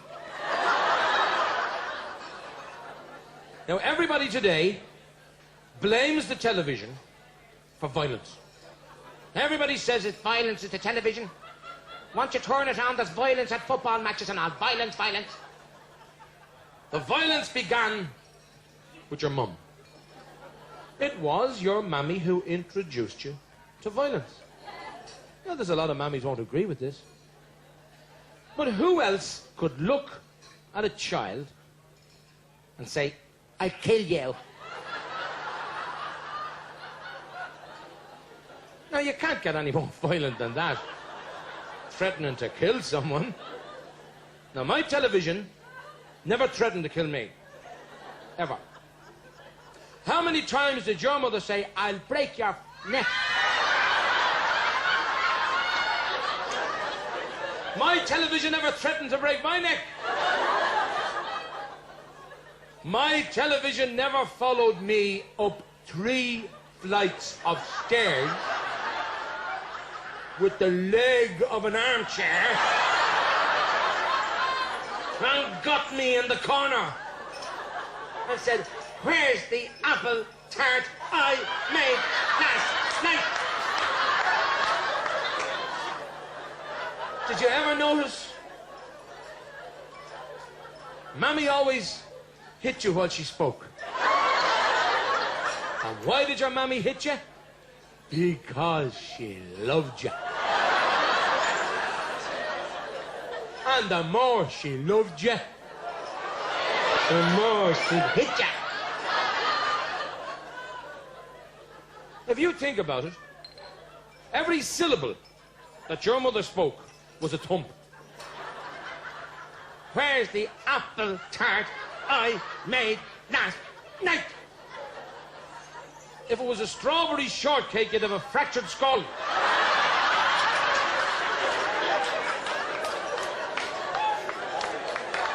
And you'd say, don't answer me back. Don't you ever answer your mother. Now I'll ask it again.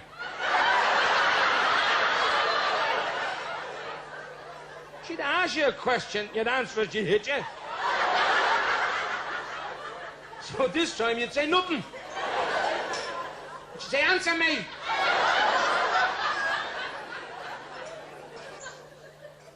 When you think about it, you wonder how a child could cope with the things a mother would say. When you reach the age of 7, the threats from the mother. Don't you ever pick your nose again. I'll cut the hands off you. Can you imagine a child trying to figure out, you're going to cut me hands off? You'd go home and hide every knife that ever lived in the house. Or things like, I brought you into this world, I'll take you out of it if you're not here by 8 o'clock. You see, every mother in the world, and particularly an Irish mother, every mother was a ventriloquist. That's true. Every mother, your mother, was a ventriloquist. She could speak to you without moving her lips. Do you remember? Sit down there. Sit down there now. Don't you... Hello, Mrs. Corrigan. How are you? Lovely morning indeed. Sit down there now. Hello, Father Breen. Lovely mass. A long mass indeed. We won't feel the winter with masses like that. Sit down there now. Don't ever fart at mass again.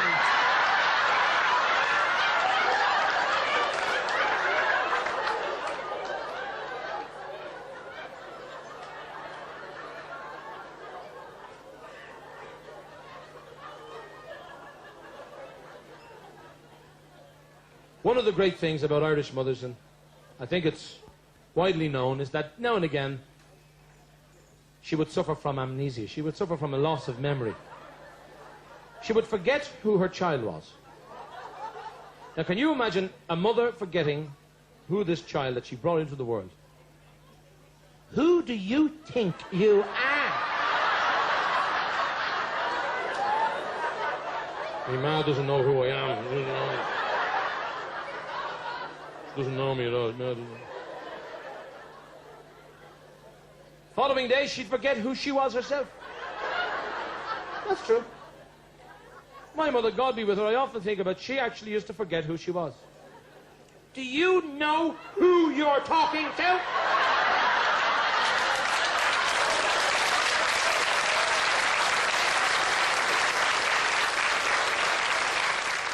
That's why mothers, and of course, that's why I say about mothers, because they have, again, they have a great sense of humour. That's why a lot of people, in Ireland today, we don't get much confusion. There's no such thing as confusion, because we were trained when we were kids. We were confused when we were kids. So nothing confuses us now. Because our mothers would always ask us to do things that couldn't possibly be done. Always contradiction. Come over here and don't move.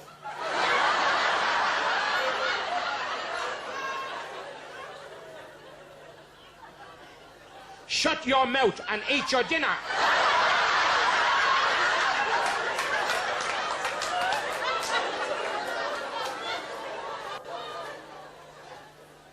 If you fall off that wall and break both of your legs, don't come running to me.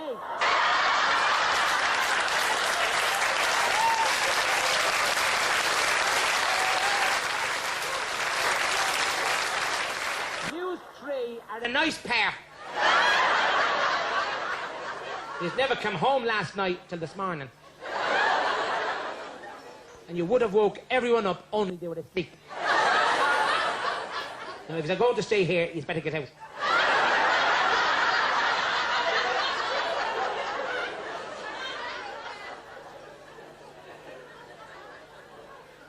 Do you remember the great one that your mother would say? 8:30 in the morning.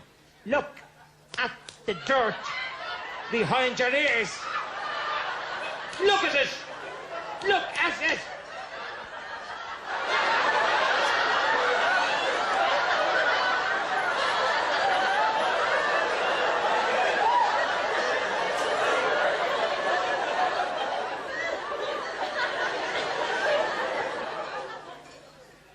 I'm not letting fathers away with it, by the way. Fathers are not getting away because fathers were the same. I think fathers underestimated children. You know, your father could come home from work and he finds the handle of his mug broke. Where is he? And every child in Ireland had the same first name when we were kids. Hugh. Hugh. Your father would say, Hugh. And you could hear your father coming up the street. 4.5 on the Richter scale. And every father's voice sounded the same. 20 kids playing together. You! Everybody looking around, hoping they wouldn't identify the face.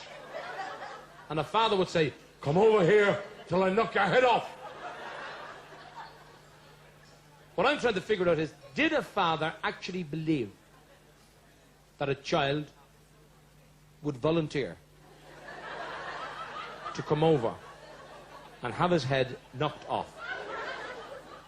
I mean, have you ever seen a child say, me dad is going to knock me head off?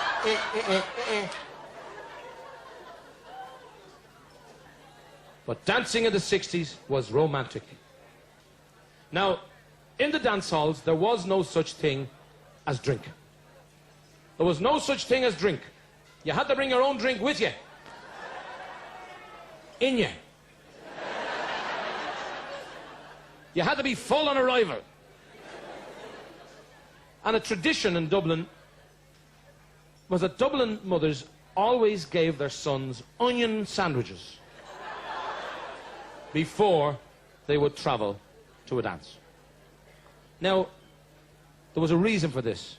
It was to make sure that the son came home that night. Well, nobody would let you bring them home with the smell of onions off them. So, your mother would make you about 6 onion sandwiches with raw onions, big thick cuts of bread, with raw onions, brown sauce, pepper and salt. And you'd eat 6 onion sandwiches, and you'd head off to the dance, and you'd go in and you'd have about 12 or 14 pints of Guinness on the way to the dance. Now, can you imagine the combustion? in the dance halls in the 60s. You remember that? If we could have harnessed that power, there'd be no need for Kinsale gas today. No need. The combustion in the dance halls, I actually saw fellas walking across the dance floor out of control. Building up speed as they'd walk across.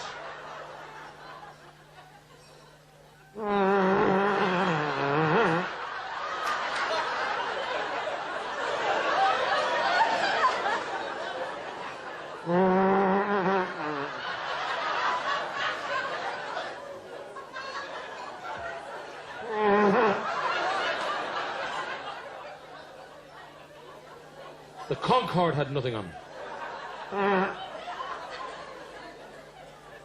It wasn't very funny if you were trying to chat up a girl. Especially if she was behind you. If she was in front of you, it was different. She'd think you fancied her. Oh, Mary, he can't wait to get his hands on me. Look at him jumping at me.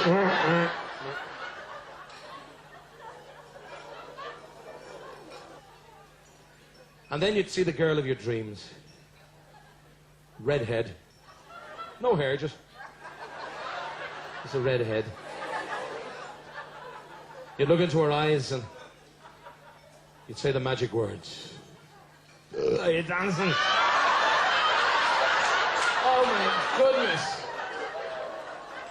Oh.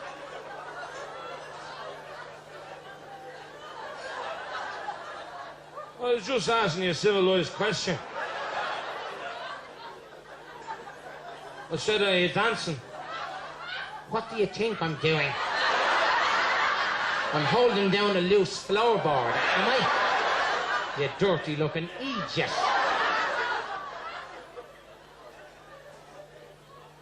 But I'm fussy who I dance with. Well, I'm not. That's why I asked you.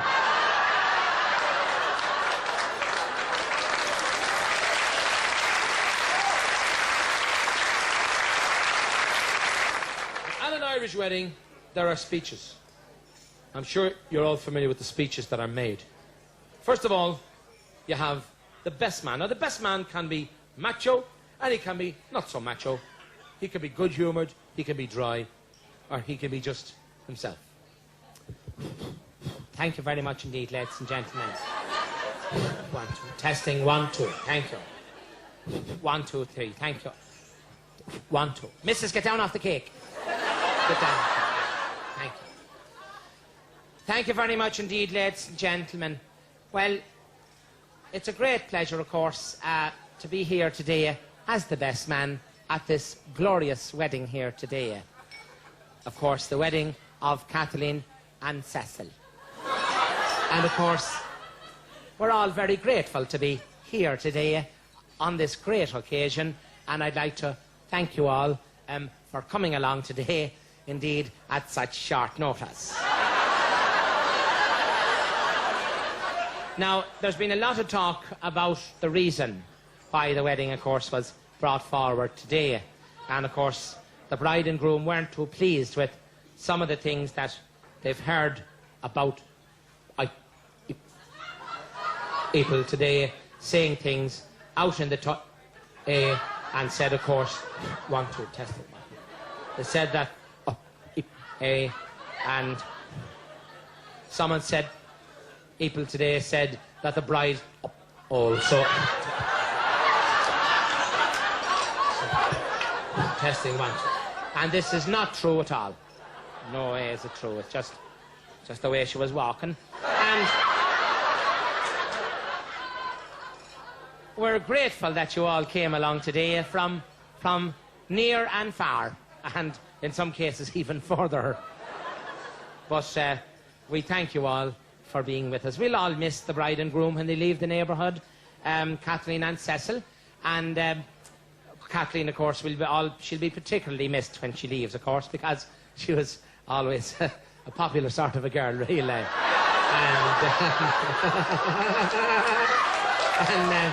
And I suppose an obliging sort of a girl, really. And never let you down, really.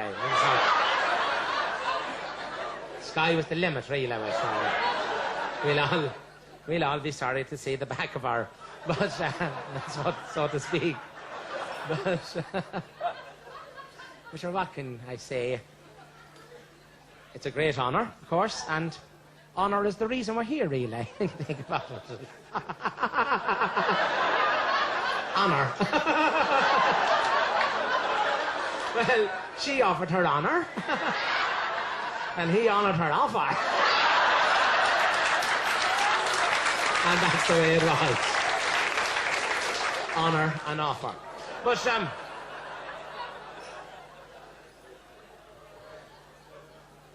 it gives me great pleasure now to introduce the man who joined them today in holy wedlock. So will you please give a big welcome to Father Michael McGillicuddy.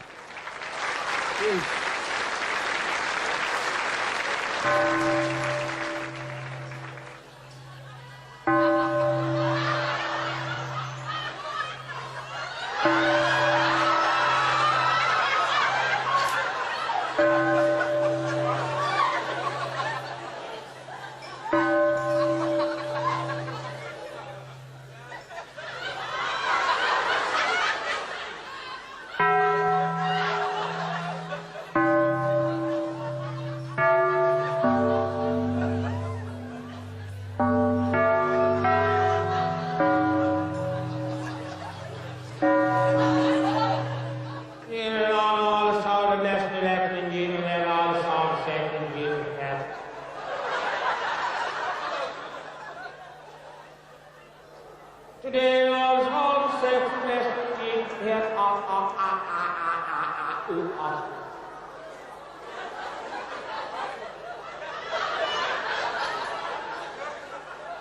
And that is fine. We are gathered today on this suspicious occasion to welcome these two young people here and to be joined them in holy padlock here today.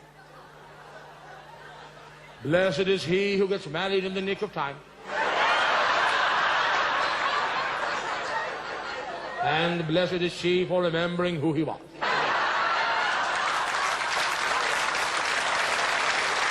And so it is. And now, dear brethren, I ask you to give a big welcome to the man who paid for the wedding breakfast here today, the man who is well known to both sides of the family. Will you welcome, please, the father of the bride?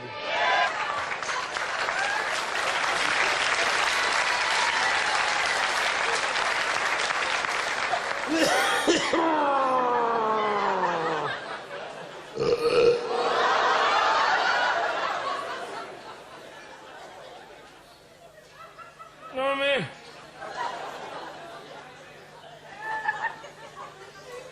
Reverend ladies, gentle father, and man. I'd like...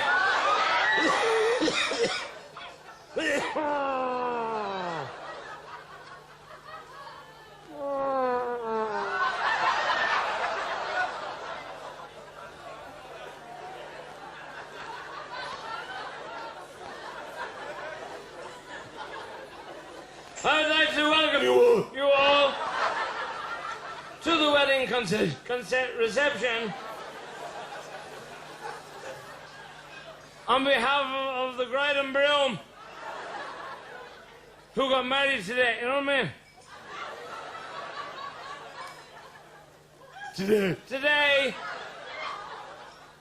I am happy that my daughter is, you know what I mean, getting married.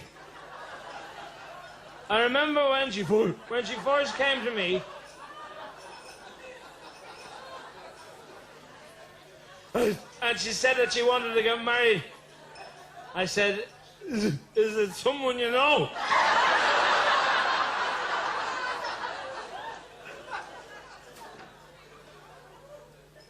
It turned out to be someone we all know.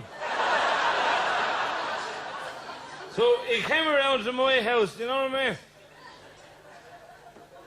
And he says, I'd like to marry your daughter. I said, have you seen her mother? And he said, I have, but I'd sooner marry your daughter.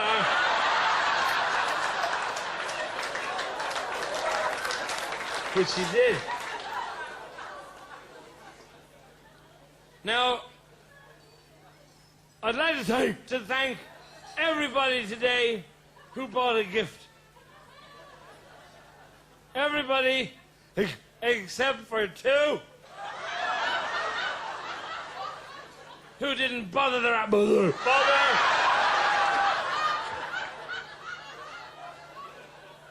Who didn't bother to buy anything. Now, I'm not going to mention their names, but they are the two that got no dinner here today.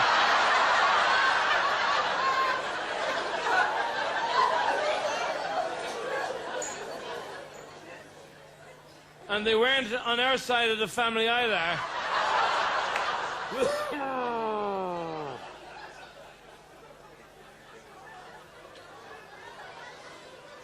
Now, today, I would like to just remind you of the wedding gifts that have been received. There were 25 ironing boards, 17 lampshades, all useless, and an electric toaster that only works in America.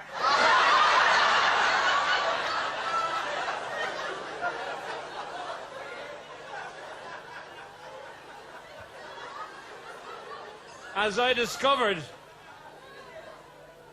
when I plugged it in. And the woman upstairs got the toast out of her.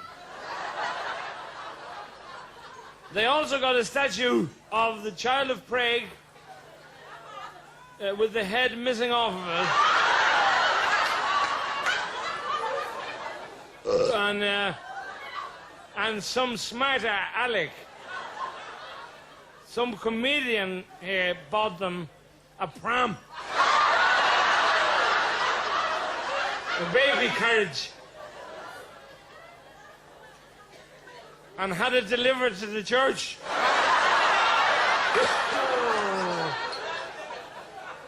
Marked urgent.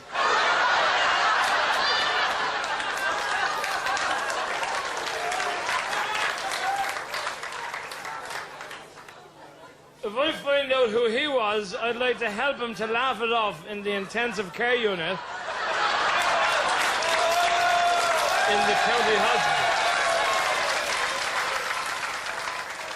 Now, this wedding today is costing me a fortune, and I would like to call upon the chef to come out and face us. Today was the first time I saw roast beef glowing in the dark and Brussels sprouts in their jackets. I thought the chef made a ball to the cabbage. You know what I mean?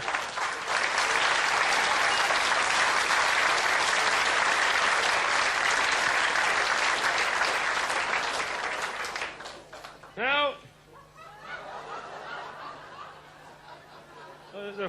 they're lively matches anyway. And, well, that's a good match. I'll keep that.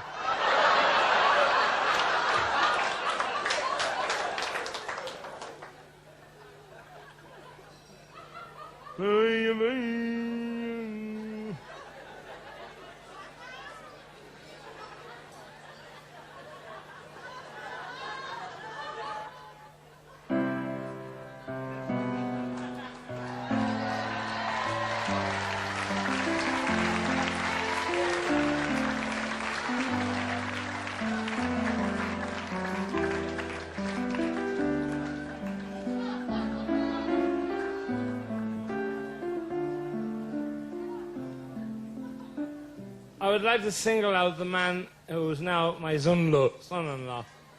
We're related now through drink. My daughter could have married a man with intelligence. She could have married a man with money. You listen to me down there. She could have married a man who was working. She could have married a man that wasn't working but was willing to work. She could have married a man. She could have married a man. Good luck. Hang on.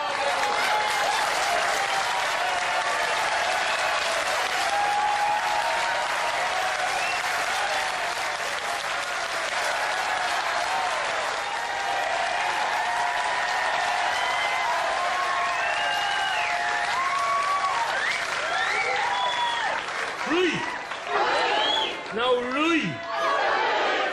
There's someone posh here saying Rosh. Rui. We were very poor. Oh, we were poorer than that. We were so poor, we thought knives and forks was jewellery. But even though we were poor, we were happy. I was as happy as a pig in spite of the fact that we were poor.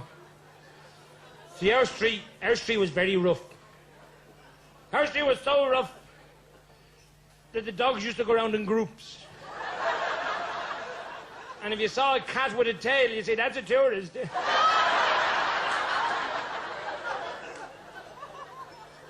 I was a happy child, though. I was very, very happy. I was born when I was very young. I was a surprise. My ma just hiccuped and there I was. And she kept saying, that's not my child. That's not my child. Put that child back. Give me two smaller ones. The eternity ward was full where I was born. And I'll never forget the time my mammy brought me home. See, I was an ugly little babby. Oh, I was an ugly child. Nobody loved me. My daddy used to give me all his old razor blades to play with. I learned how to swim when I was only 7 months old. I'll never forget that night. Up in the canal. My daddy just threw me in the water. I panicked. I thought I'd never get out of the pillowcase.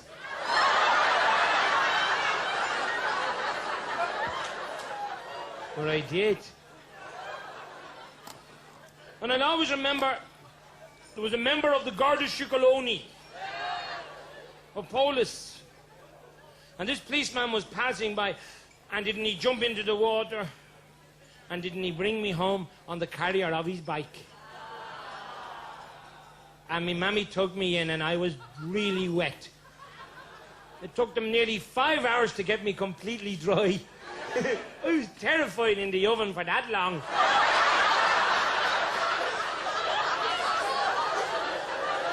Even in school, I was a very unhappy child because the teacher used to call me names. He used to say, listen, stupid. He always called me listen.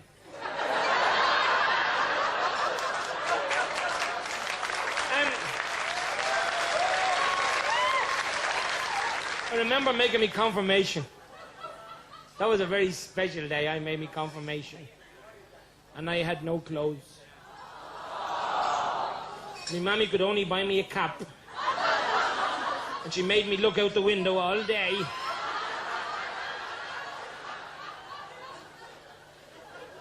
And then the following year, she saved up and she bought me lovely clothes. And I got me first pair of shoes. Clark's. Jimmy Clark, he lived next door to us. And I went to put them on. only one lace. And I looked on the label on the shoe, it said Taiwan.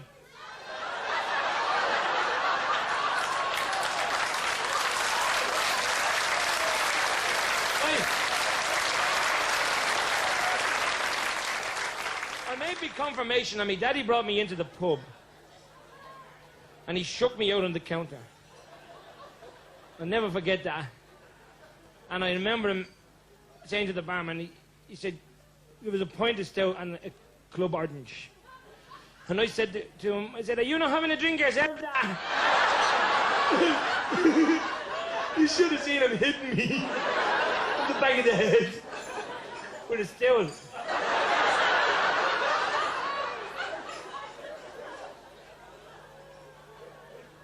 See, we were in a mixed school and there was a girl down the back. Betty Lynham. What are you rummaging about? I'm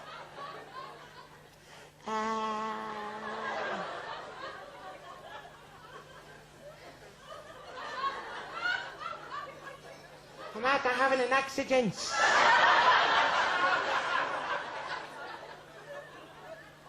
You had what? I'm after having an accident. What sort of an accident?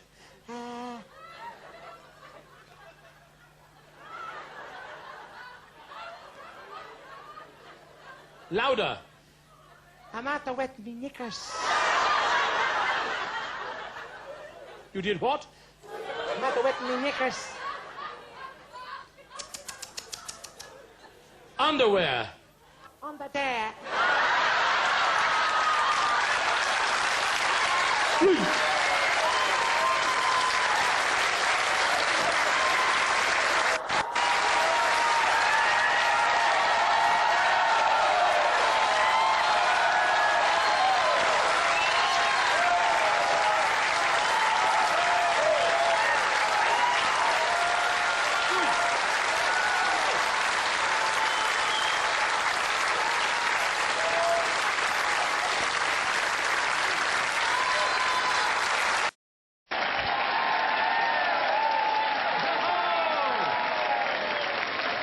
Thank you so much, everybody. Thank you very much for coming along tonight, and it's a pleasure for you to be here. That's a pleasure for me to be here as well. It's great to be here. It's great to be anywhere. Just to get out of the house. I've had a lot of experience over the years. I've had a lot of experience, you know, having a few drinks, because I enjoy the few drinks. And there was 3 drunks in a bar one particular night, and I happened to witness this, because I was the bartender. And they were sitting down at the counter, and the first drunk was kind of very sad about himself, and he was kind of, the tears were in his eyes. And the second drunk said, What's wrong with you? What's wrong with you, Michael? My God, he said, I have a problem with my marriage. He said, what kind of a problem? He said, I think the wife is unfaithful. He said, how do you know? Well, he said, I'll tell you. She's having an affair now. She's having an affair.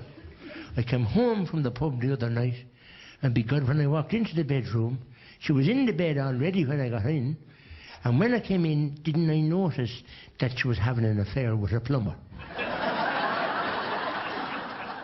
And the other fellow said, how do you know he was a plumber? Well, I'll tell you.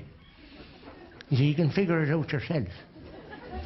He said, I just seen sticking out from under the bottom of the bed a plumber's wrench. What would that make you think? Because he said, you have her. You have her. He says, I've had that problem as well, funny enough, he said, and it was another tradesman my wife was having an affair with.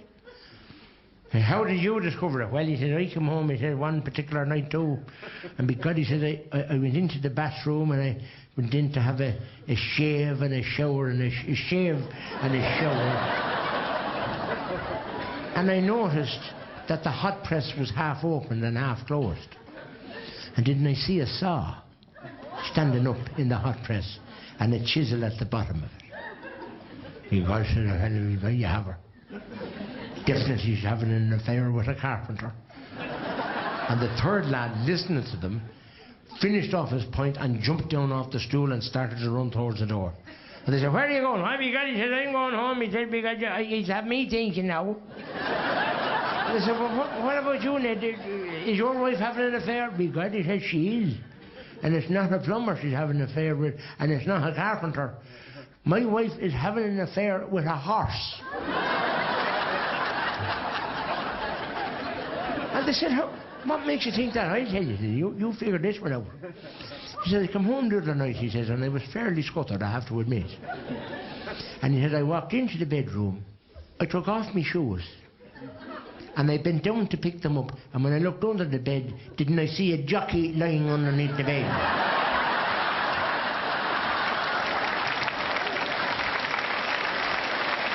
A jockey under the bed. I love stories about drunks.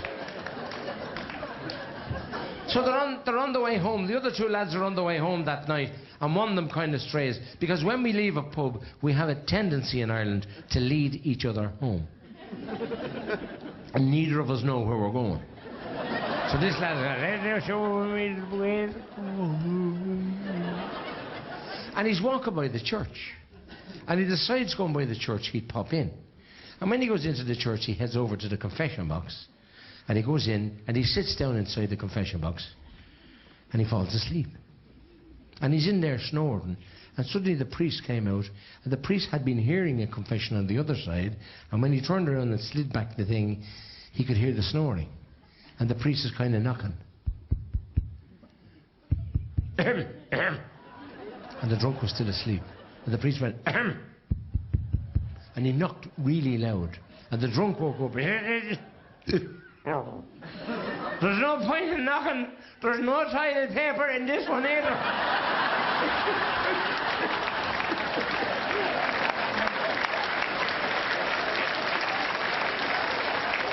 But I'm not just telling stories out of the woods. I remember one particular night. I remember several nights, but I remember one particular night. A pal of mine, one of my very, very best friends, and he had won something in the pub. So he went home to his house, and apparently when he went up the stairs, the missus was already in bed asleep, and he's making noise going around the room, and he's in the dark looking for the light switch. And she wakes up in the meanwhile, and with the available light that was in the bedroom, she couldn't actually see him. But she knew it was him. You know the way you'd know with the smell. So anyway, he came in, and she sees him struggling around, and she can see something under his arm. And she could only see in the silhouette. She said, what are you doing here at this hour of the night?" And he says, "It's the only place open." And he's walking around still looking for the light, and he has this thing under his arm. And she says, "What have you got under your arm? Did you bring home a Chinese meal or what?" No. This is a prize. I'm after winning a prize down in the pub. She says, "Well, what kind of a prize did you win in the pub at this hour of the night?" He says, "I don't know."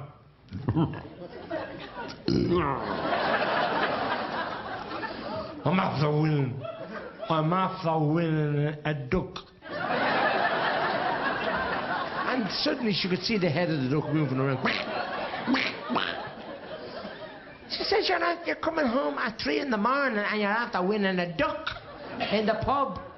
She said, "Were you playing cards or what?" No. Were you playing snooker or darts?" "Not at all. I won the duck fairly and squarely." We were in the pub, there was a good few people in it, and we were waiting for the last orders to come up. And a couple of the lads and I decided we'd have a competition. She says, "What kind of a competition?" We decided to have a competition for the fun of it. To see which lad amongst us had the longest.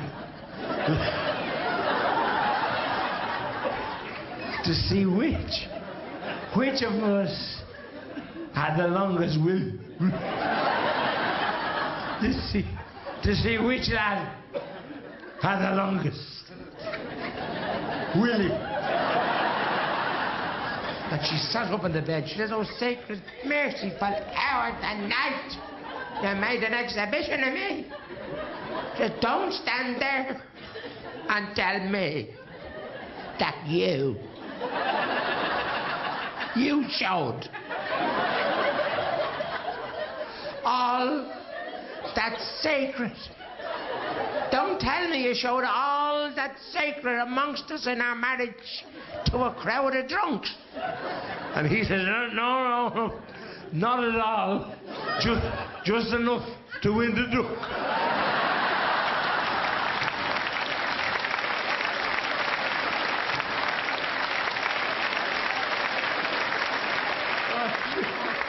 She's explaining that now to the woman. Who's, oh, God,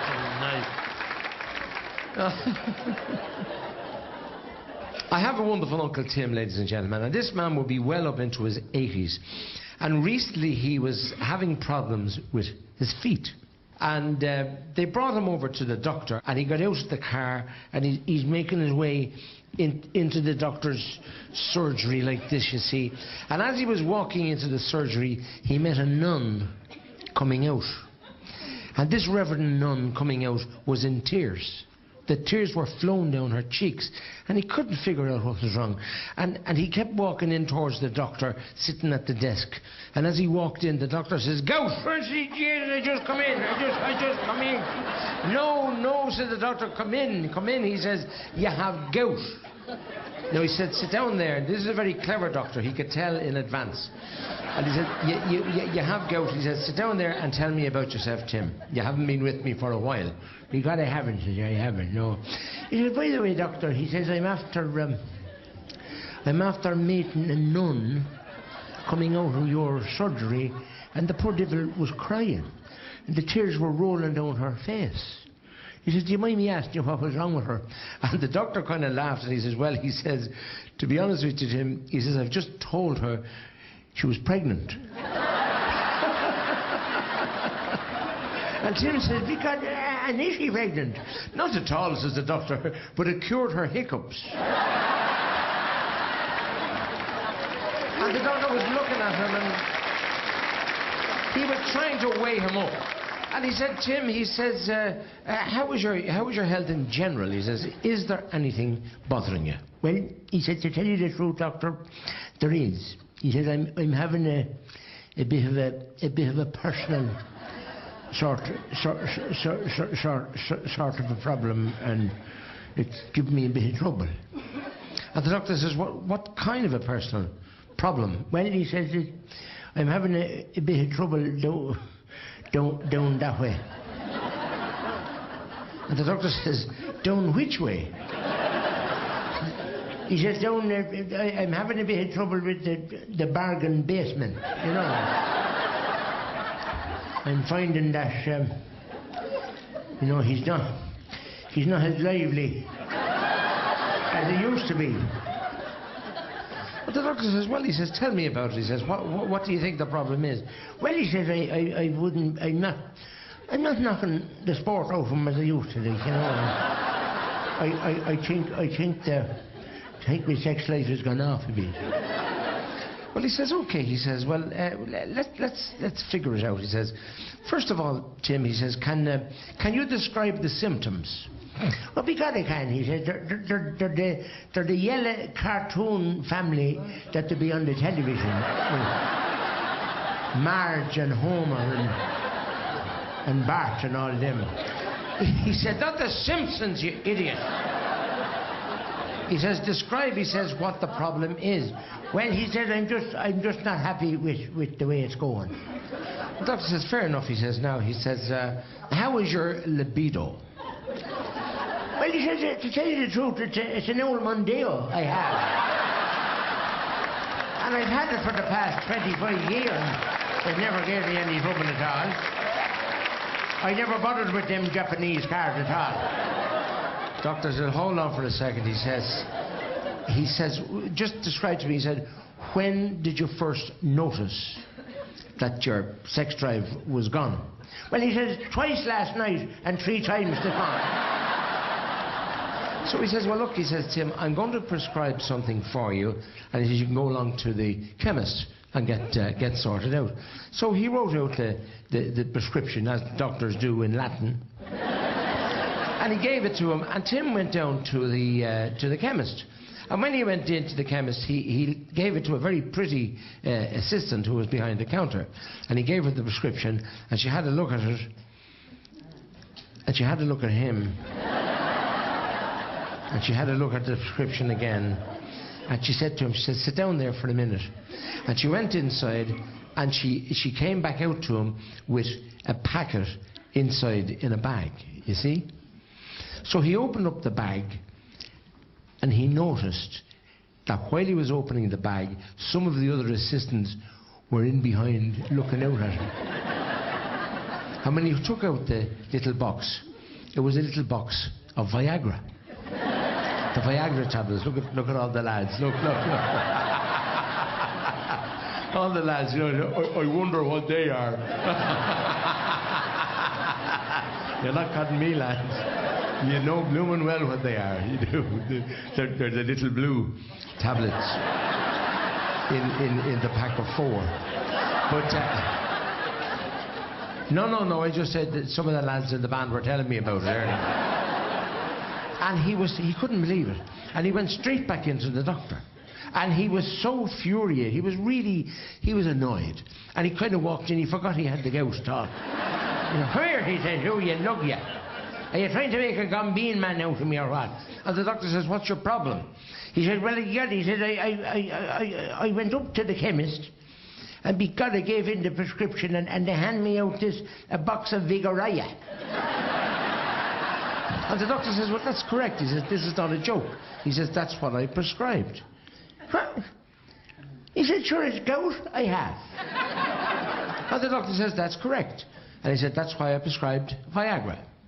He said, will the Viagra cure it? He says, no. He said, but it'll keep the blankets off your toes for a couple of weeks.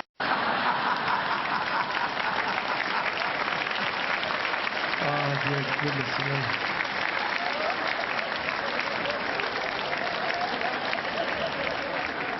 People sometimes tell me jokes.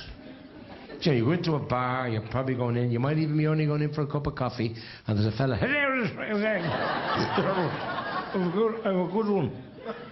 I have a good one for you. You might be able to clean this one up. Some of the ones, you couldn't clean them with a power wash. But by the other token, children's jokes are wonderful. I remember being in a hotel, going back a year or two ago, and it was a mum and a dad. It was probably the granny and the 2 kids. It was a young boy and a young girl. And the young lad couldn't have been any more than 9. And he kept looking at me, and he came over to me, I have a joke for you. So I said, well, if you have a joke for me, stand there and tell me your joke. This is a joke about 2 cannibals. Now I'm thinking to myself, where is this child's mind? I mean, when I was his age, and anybody here tonight, who, when you were that age, when we told a joke, it was usually Paddy the Irishman, Paddy the Scotchman, and Paddy the Englishman. But here's a young fella telling me about 2 cannibals. And he described them as a father and a son, and they lived in this little village out in the middle of the jungle in Africa. And he's talking about them going out hunting one day. They have the grass skirt, and they have the bone through the nose, and half a bicycle wheel hanging out of the rear, and the hair up like that, and they're walking through, and they had the moccasin sandals on them like that, and they're going, Maga, Shigi, Laga, Mokoga, Ligo, Haga, Haga, Mahala. And when they come to the edge of a hill, they look down into the valley, and down below in the valley are people. And it turned out that these people were missionaries. They were missionaries out picnicking. And the cannibals tell them, and the father's telling them, that's telling them we'll go down slowly and we won't make noise. So they start walking down the hill, and the hill got very steep. And as the hill got steep, they found themselves running out of control, and they were jumping, because they were running through the high grass, you see. And they don't wear underpants, cannibals. And with the noise they were making coming down the hill, the missionaries down in the valley heard them coming down, and they all started up their mopeds. The missionaries were on mopeds. And they all started up their mopeds, and they skedaddled out of the valley, heading off, and the two cannibals came down, and there they are, looking at about 6 or 7 missionaries heading off on motorbikes, and they're looking at them disappearing. Meals on wheels. But as they went off, the father noticed somebody swimming. A human was swimming in the lake. A very beautiful looking woman. Now, they could only see her head because she was swimming in the water. The father, now, by the way, this was a 9-year-old told me this. And as the woman swam towards the shore, she decided to get up and walk out of the lake, you see. And, you know, she had nothing on, up on top. And the father, and the uncle is trying to look out. And as she walked out, and as the water level dropped, it revealed that she was wearing a G-string, a thong. And as she's walking out of the lake towards the shore like this in her thong, and the father, and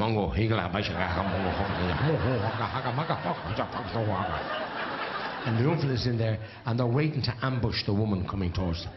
And as she gets close, the young lad couldn't control himself. Now, this was a 9-year-old told me this. The young lad couldn't control himself anymore, and he rushes out in front of the father. And he looks at the beautiful woman, and he says, Papa, Papa, why don't we bring her home and eat her? And the father says, no, no, no, no. We bring her home and eat your mother. Oh, dear God. 9 years of age. Now, children will hang you. They will hang you at any chance that they'll get. I remember one particular evening we were all sitting at home in my house, and we were there to welcome an aunt of ours, my Aunt Mary, who was an aunt that, I think every family has an aunt like this. You know, an aunt that you wouldn't be mad about. You know, because she was, she'd a beard. Now this would be a simple description of her. She had a beard on her, and she'd always have her teeth going up and down in her mouth. She was able to turn them over and back in her mouth while she was talking to you. And she used to dribble. She dribbled as well, and she was, you know, she big, huge actually, huge.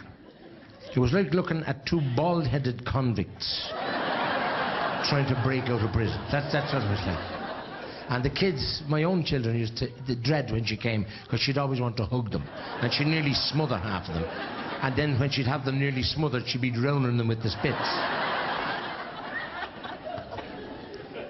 And she was sitting down, and she was having a bit of grub with the rest of us. And my eldest daughter, who at the time, you know, kind of young, she was observing the aunt by walking around her. She kept walking around in circles.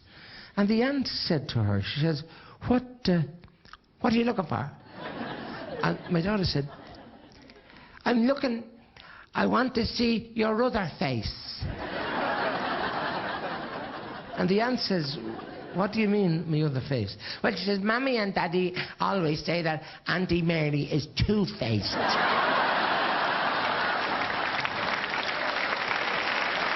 Oh, dear goodness me. One of the wonderful things in our life, ladies and gentlemen, as you know, are our friends and our neighbours in particular. And myself and my wife, Eileen, have a wonderful neighbour, and her name is Lily. Now, Lily would be on in the years, and she lives right next door to where we live, you see. One particular evening, myself and my wife were sitting in, it was an evening we decided not to go out. And it was the mercy of God that we were there. Because we were sitting in the house, and we were having our bit of grub, and next door, Lily was sitting down, and she was sewing away, as she does. And her husband, Tommy now wouldn't be the sharpest knife in the drawer. And Tommy was sitting down snoring and drinking a can of beer and catching flies with his mouth open. And Lily was there, very content, sewing away. Everything was fine. And all of a sudden, her phone rang. Sorry, did I give you a break, did I? It was a loud phone. It was a loud phone. And when the phone rang, Lily, before she answered it, instead of her sticking the needle in her ball, you know, no, seriously, is it a ball? What's the ball that the girls have for sewing? What's that called? A bobbin, is it? A bobbin. Well, instead of her sticking the needle into that, didn't she get the needle and she kind of put it in between her lips, like that? And she was sitting there with the needle in between her lips. She picked up the phone, and when she brought the phone to her mouth, she hit the needle and sent it spinning right down her neck. And she broke into a panic. Now, it's just as well myself and Eileen were there, next door, because we heard her roaring. And we said, something's up. And we ran out the back door, cleared the hedge. I'm talking about straight over it. I went around the hedge that way. And I came in the gate from the other side. But the wife jumped over it, you see. And we ran up into the back door of her house. She was there. Her face was red. She looked as though she was in a very, very serious health situation, in danger. And Tommy was running around the house. He was like a headless chicken. He couldn't do anything to help. And he was roaring and bawling. Oh, gee, the roars of him and the balls of him. So anyway, he ran... Some of you have minds like sewers. And he was roaring and bawling, and we went over and we calmed Lily down, and we called the ambulance, and the ambulance were out very, very fast. They took her into the back of the ambulance, and we followed into the hospital in our car. And when she went in, a lovely doctor came out to greet her, a local doctor. And he came over, he said, very, very glad for docking. I'm very, very glad to welcome. He lived local. He lived local. I think he was Welsh. So he took her into the X-ray department. They got an X-ray very, very quickly, and they brought her back up to his little room, you see. And he held the X-ray up like that, and he said, the news is good. And she was kind of... What's good about it? Well, he said, I can see here on the X-ray that the needle is it is beginning to go into your digestive tract, but fortunately it is pointing in the right direction. Because if it was sideways, it could choke you. But it is pointing in the right direction, and what will happen is it will take a natural course through your digestive tract. It will go into your urinary tract then, and in about 48 hours, it will make a natural exit. And she says, thanks very much, I appreciate that, doctor, I do. And before she got out of the chair, she says, by the way, doctor, she says, I have a problem with that. Well, he said, tell me what your problem is. Well, she said, you're telling me that the needle is going to go right through my system and come out that way. That is correct. Well, here's my problem. Said my husband is a hopeless romantic. I think you're ahead of me on this one. And he's very fond of it, fond of me. And tomorrow, doctor, is our wedding anniversary. And being the wedding anniversary, he is more likely to be more romantic than usual. He says, no, come on, madam, get to the point. Well, she said, that's actually what I'm talking about, is the point. The point is what I'm talking about. I says, what's worrying me is if it's going to take 48 hours for the needles to go all the way through. And he wants, you know, to be extra friendly with me. I'm just wondering if he's likely to be in any imminent danger. Oh, he said, I know exactly what you're talking about, madam. Yes, but you have nothing at all to worry about. She said, that's very good. He said, no, nothing to worry about, madam. But just make sure he wears a thimble.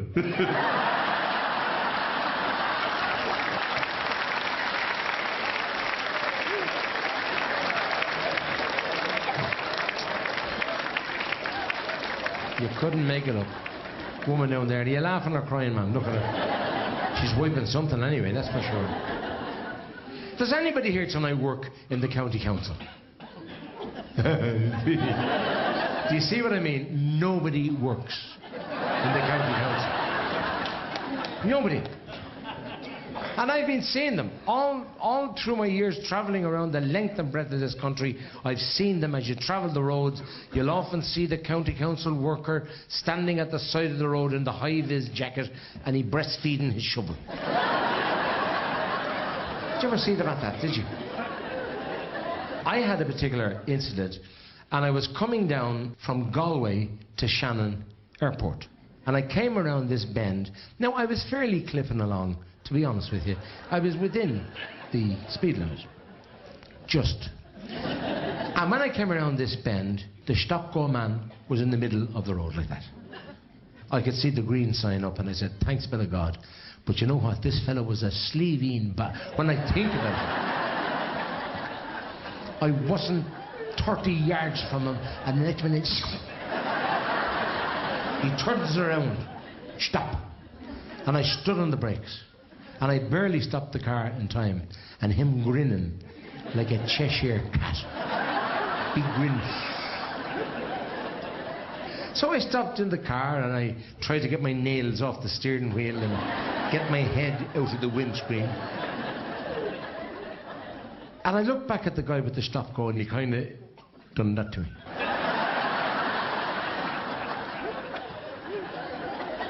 No, he was only telling me there's 2 more minutes. And in the time I was there, not even a bicycle came down the road toward me. So he stopped me for nothing. And I continued on the journey and I picked up the people I was to pick up and I said to them, do you have sandwiches with you? And they said, why? I said, well, because we're going to be stopped. This fella is going to stop me again. So we got a couple of sandwiches on the way up.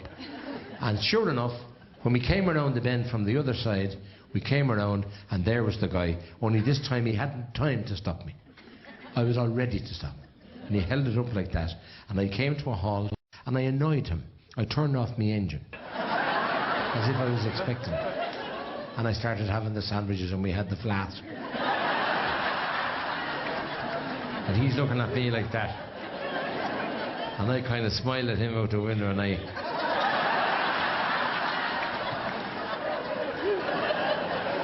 did. No, I was just telling him, this is my second time here today. And as I looked in at him, and as he looked at me, I could see several county council workers. And they were all standing around a hole. This was the amazing thing. I always remember. There was about 7 or 8 of them, and they're standing around the hole, and they were all leaning on each other as they stood around the hole, you see, because the shovels hadn't arrived.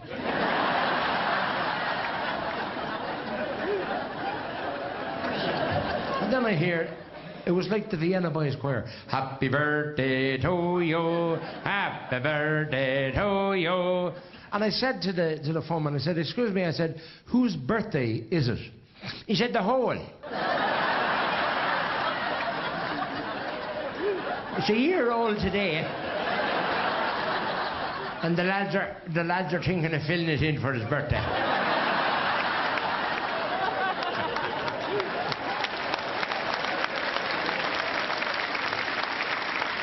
It was a story that my late father, Lord rest his soul, I remember a story he told me about a very, very wealthy farmer who lived close to him in Dunlavin in County Wicklow. And this particular farmer had a sheepdog whom he loved and adored. This sheepdog did everything for him. He used to go into the town to get some of the groceries and he'd bring them back with this shopping bag in his teeth. And he did lots of things for him. He came down for breakfast one particular morning, and when he came down to the bottom of the stairs and he came into the kitchen, he saw his wonderful dog, Shep, dead on the floor. I'm sorry.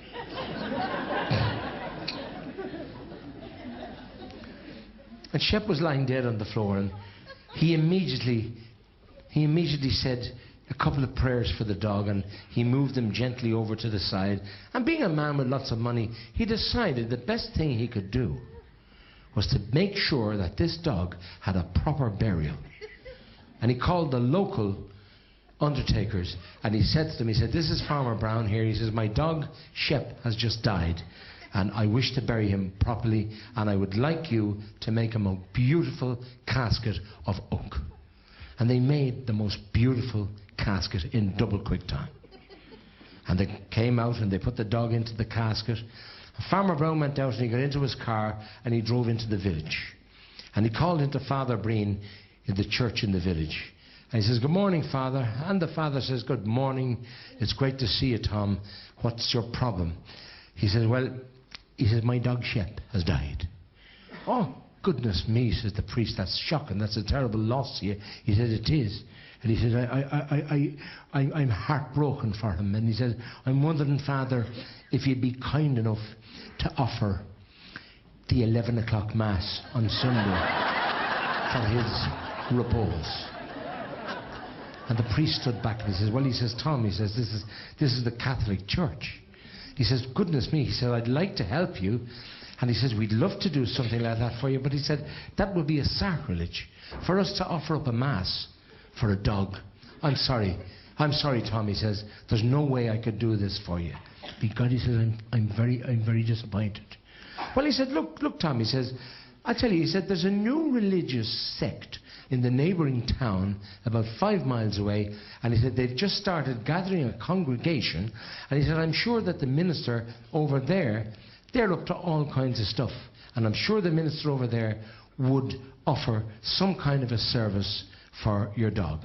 "Oh, because," he said, "well, that's kind of you, Father. I appreciate that," he says. "Not at all, Tom," he says, "we're here to help," he says. "That's what the Catholic Church is all about, helping people out." He said, "Well, I'm delighted," he said. "And Father, by the way," he says, "do you think would the minister over in that other church, would he be embarrassed, you know, if I gave him a cheque for 25,000 euros?" And Father Breen stood up and he said, "For goodness sake, Tom," he says, "why didn't you explain that the dog was a Catholic?"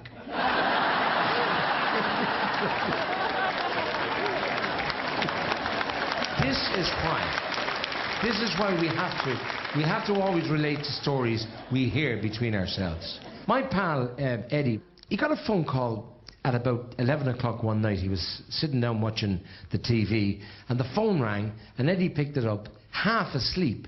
And he says, "Hello," and the voice said, "This is the Coast Guard." And he says, "We have what we think is bad news for you. Your mother-in-law," he says, "has she been missing?" "Oh God," he says, "yes, she's missing now for the past couple of weeks." He says, we're thinking now of reporting her."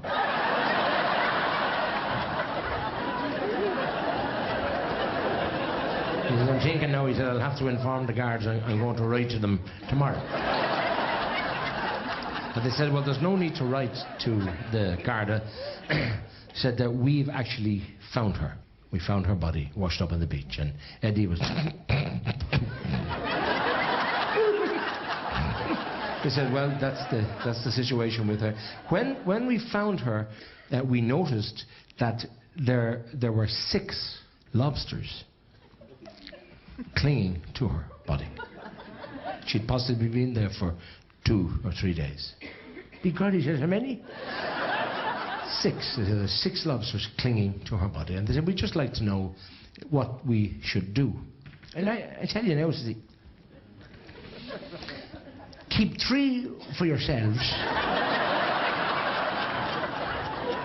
Hold on to 3 for me. And set the trap again for tomorrow.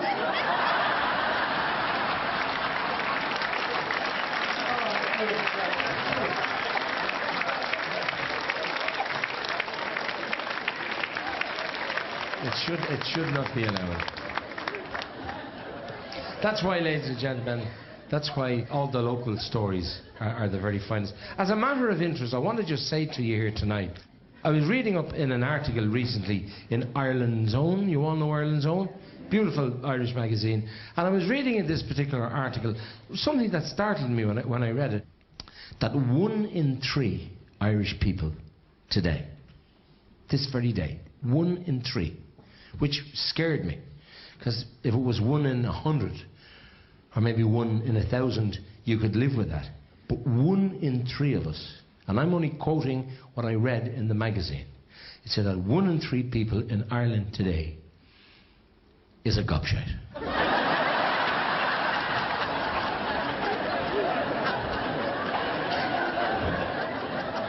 One in 3 people in Ireland is a half-wit.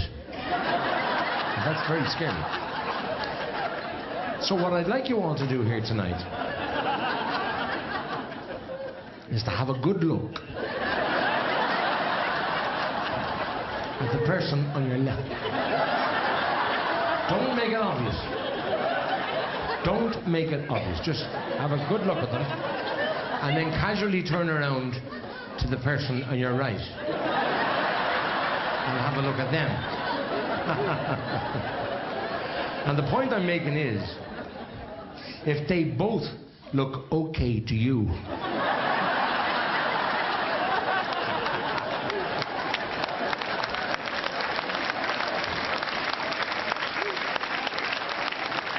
it is not looking good. I had reason, ladies and gentlemen, to go into the hospital some time ago, and I had to have a bit of surgery done on my foot.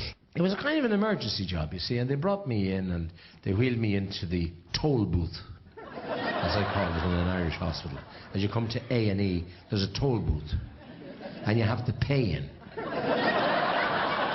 And the doctor was straight out. The moment I came to the toll booth, he was straight out, and he had a stethoscope, and he put it on me like that, and then he started moving it around like this.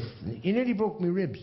He hit me like that, and he moving it around, and I'm saying to myself, does this doctor know what he's doing? I thought he was looking for my heart. I really did. It was me wallet he was looking for. He wanted to listen to see which ATM card would take the most punishment. And then they brought me up to the ward. And this very, very nice nurse, and she says, now, Mr. Grace, we just fill in some of your details. We have your information here, name, address, date of birth. That's fine. And she said, that's it. And she says, RC. And I said, yes, nurse, indeed. I said, Rice Krispies. No, she says, that's not what we mean. That's not what... She said, are you Roman Catholic? Or Church of Ireland? And I said, well, am I having an operation tomorrow? She says, you are. Well, say, which crowd have the best success rate? Because forever, I thought when you were filling in a form in the hospital, I always thought that the RC was Rice Krispies. And the P was porridge. That's what I thought. So they got me organised, and she says, now the bloods we take usually in the morning, and we take the temperature twice a day. Now, we also need a urine specimen. I said, that's not a problem, nurse. She says, good. She says, if you could just give it to us, she says, in that little bottle on top of the shelf.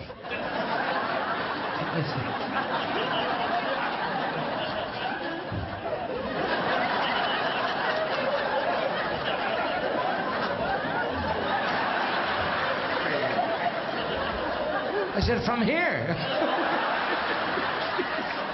If I could fill it up from here, I'd be working for the fire brigade. But there was a man in the bed opposite to me, and he had just been taken down from the theatre, and they wheeled him into the ward, and he was coming out of the anaesthetic, had the oxygen mask on him, and the nurses brought him in on the bed that wheels, you know, they brought him in like this, and they wiped him down and dabbed him, and he's in the mask. Oh, no, where am I? And she says to him, she says, you're in the hospital. She says, you're in St. Lawrence's ward, in the hospital, and, you know, you're recovering, you're coming out of an anaesthetic. Okay. And she's walking away again, and he's like, no, Ma'am, will you do me a favour? She says, certainly, what do you want?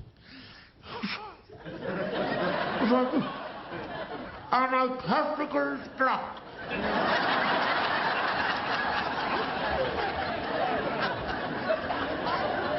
She says, I beg your pardon?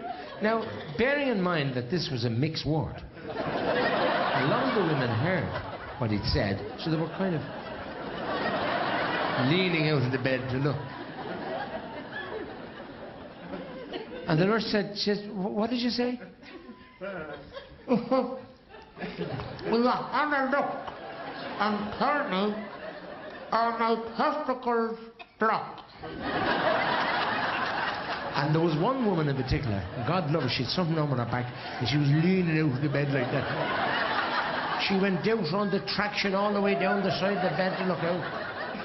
And the nurse, being a professional as nurses are, the nurse said, certainly. And she got the bedclothes and she pulled them down as far as his ankles, like that, all the way down. And she got his...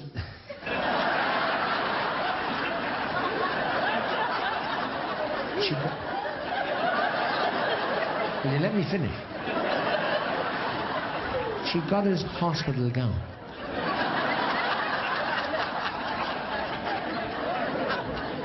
Disappointed.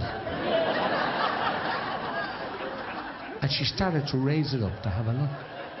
And he went berserk. He said, no, stop it, stop. And he pulled off the mask and he said, no, are my test results back?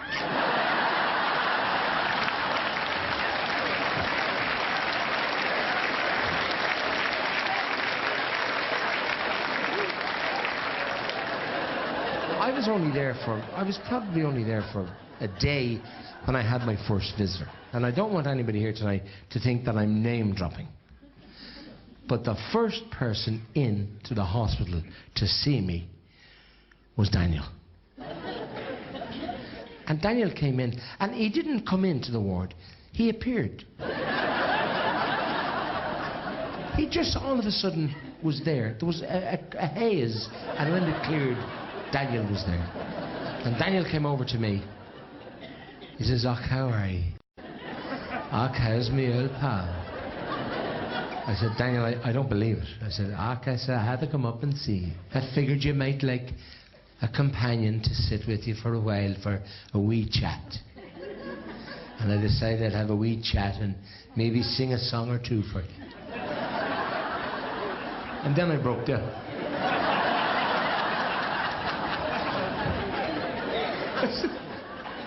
I said the chat would be sufficient.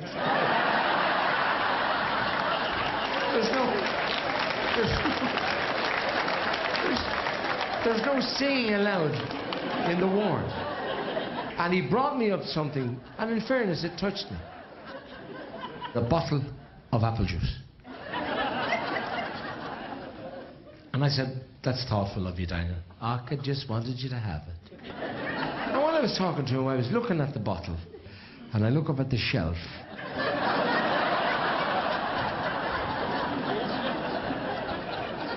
And I said, "Daniel, would you give me now the little bottle, the little sample bottle for the, for the specimen?" I said, "Would you give it down? Because they're sterilized, they're perfectly clean." I said, "Would you give it down?" And he gave it down. He says, "Have you no glass?" I says, "Well, I only want to take a drop at a time." He had no idea what I was going to do. So I put the apple juice into the little jar. And I put the lid back on the little sample bottle. And I gave it back to him, and I said, "Put it back up on the shelf if you wouldn't mind, Dan." And he put it back up on the shelf. And the nurse came around to do her daily stuff. And she took my blood, and she took the temperature. And then she says, "Okay, Dan." And she wrote out the little labels.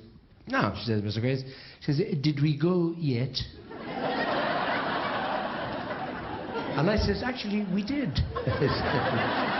So I said, in fact, it's up there. I said, "That's a little sample I prepared earlier." I always wanted to say that, this is something I prepared earlier. And Daniel now copped on what I was up to. And he said, "Knock, you're an awful clown." You devil. And she took down the little bottle, okay? And she held it up to the light like that. And she shook it. And she looked at it. And she says, oh, Mr. Gray, she says, we're very cloudy today. Aren't we? Is that right, nurse? Says I. I say, give it back to me here, says I. And I'll run it through one more time.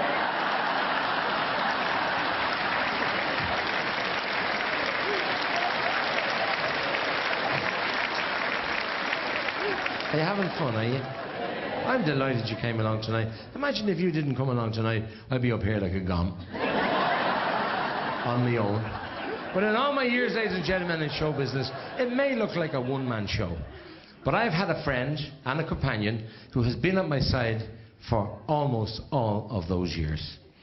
He's a young man who could easily be described as Ireland's oldest schoolboy, and he's my friend and yours. Will you welcome, ladies and gentlemen, Butler.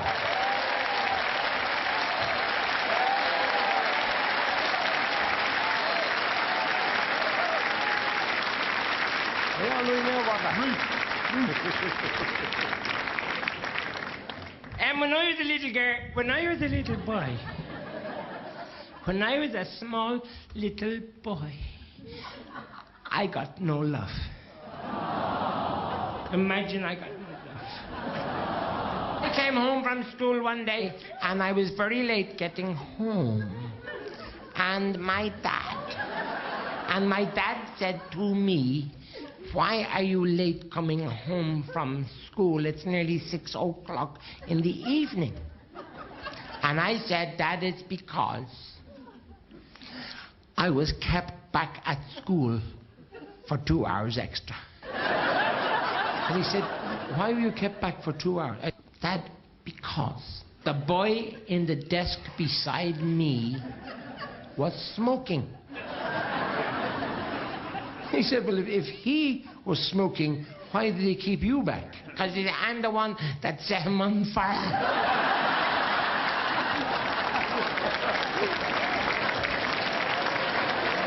And I remember when I was in school, and the teacher didn't really like me. Our teacher had no favourites. He hated us all. And he looked down the classroom one day and he said, Butler? I said, yes, sir. He said, who invented the thermometer? Freddie Mercury. Pockets O'Neill. Yes, sir. Who was the first woman in the world? The first? Yes. Give us a clue. First woman in the world. Apple. Granny Smith.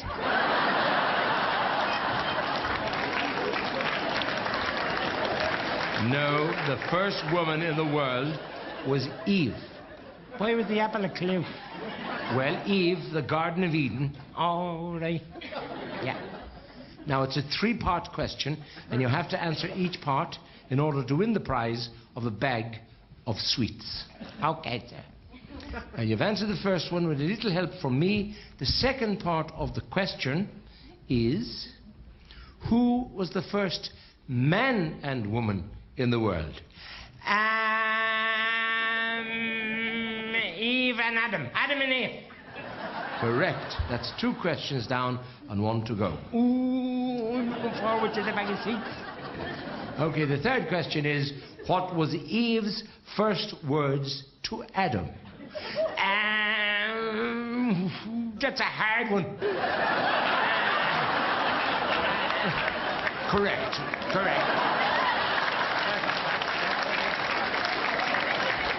Most of our questions today are on the subject of general knowledge. Snodzer Quinn. Yes, sir. A question for you, and this time it is a 2-part question. And it's for the same bag of sweets, which we'll divide.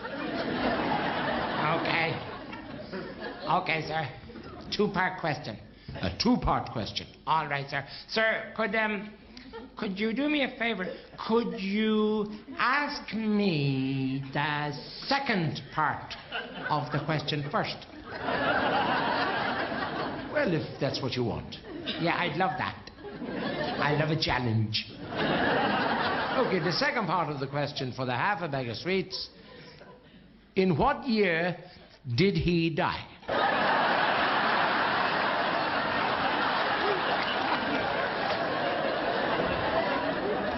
Russia Flanagan. Yes, sir. Over the number of years that the Earth has been in existence, there were several ages. Okay, sir.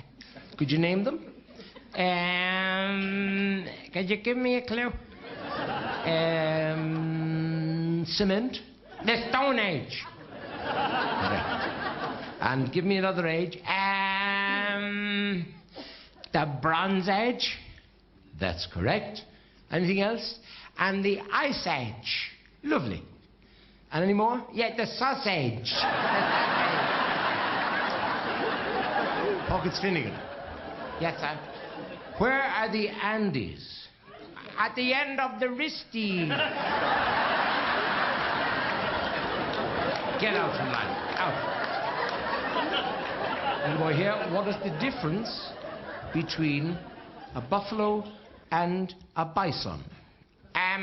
Well, you can wash your feet in a bison.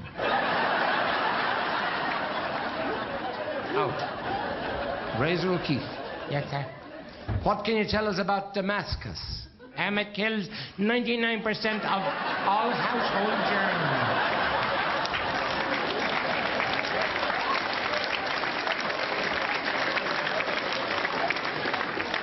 Ronald O'Connor. What bird does not build his own nest? That's easy, sir. A cuckoo. That's the correct answer. And how do you know that? Because everybody knows a cuckoo lives in a clock.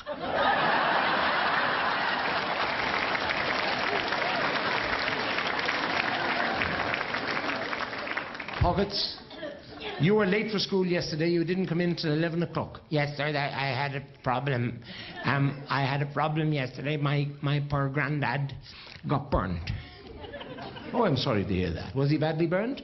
Well, they don't fool around in the crematorium. Little boy here. Who built the fourth bridge? I don't even know who built the fourth train. Today, pupils, we want to learn a little bit about you and about your families. Rasher? Yes, sir? Tell us about your family. Who's the head of your family? Sir, the head of my family. And the head of my family is my dad. That's very, very good. And tell us a bit about him. Sir, I can tell you that my dad is a very brave man. That's wonderful to know. And explain how he's brave. Well, because my daddy works in the fire brigade. And the reason he is brave is because he could get a call in the middle of the night and he has to get out of bed and jump into the engine and drive it very fast with the bee-ball going. And when they get to the scene of the fire, they take the ladder off the back of the fire engine and he makes his way through the smoke and he finds the family who are there huddled in a corner, the mammy, the daddy and the two boys and the girl, and he helps them down the ladder to the safety of the garden in their neighbour's house. That is a brave father. Good man. Little boy down here. Yes? Eugene? Yes, sir. Well, my dad is also the head of our family, and he is brave also. In fact, I think he's braver than his dad. And how could he be braver? Well, my dad works as a volunteer in the Irish Lifeboat Service. And when he gets a call in the middle of the night from a ship or a boat or a trawler in distress, and it could be a very, very wet, stormy night with a force 9 gale, and he goes down to the pier and they launch the lifeboat, and when they get to the scene of where the other boat is sinking, they throw a rescue line and they save all the men on board, and they take them safely home in the lifeboat, and they reunite them on the shore with their families, and they're all very happy. That's why he's brave. Well, that is a brave dad. Fantastic. And there was one little fella at the back of the classroom, and he was crying. He said, "Little boy down here?" "Yes, what's wrong?" And he said, Could you try someone else?" "No, I'm trying you." "Well, my dad is a coward."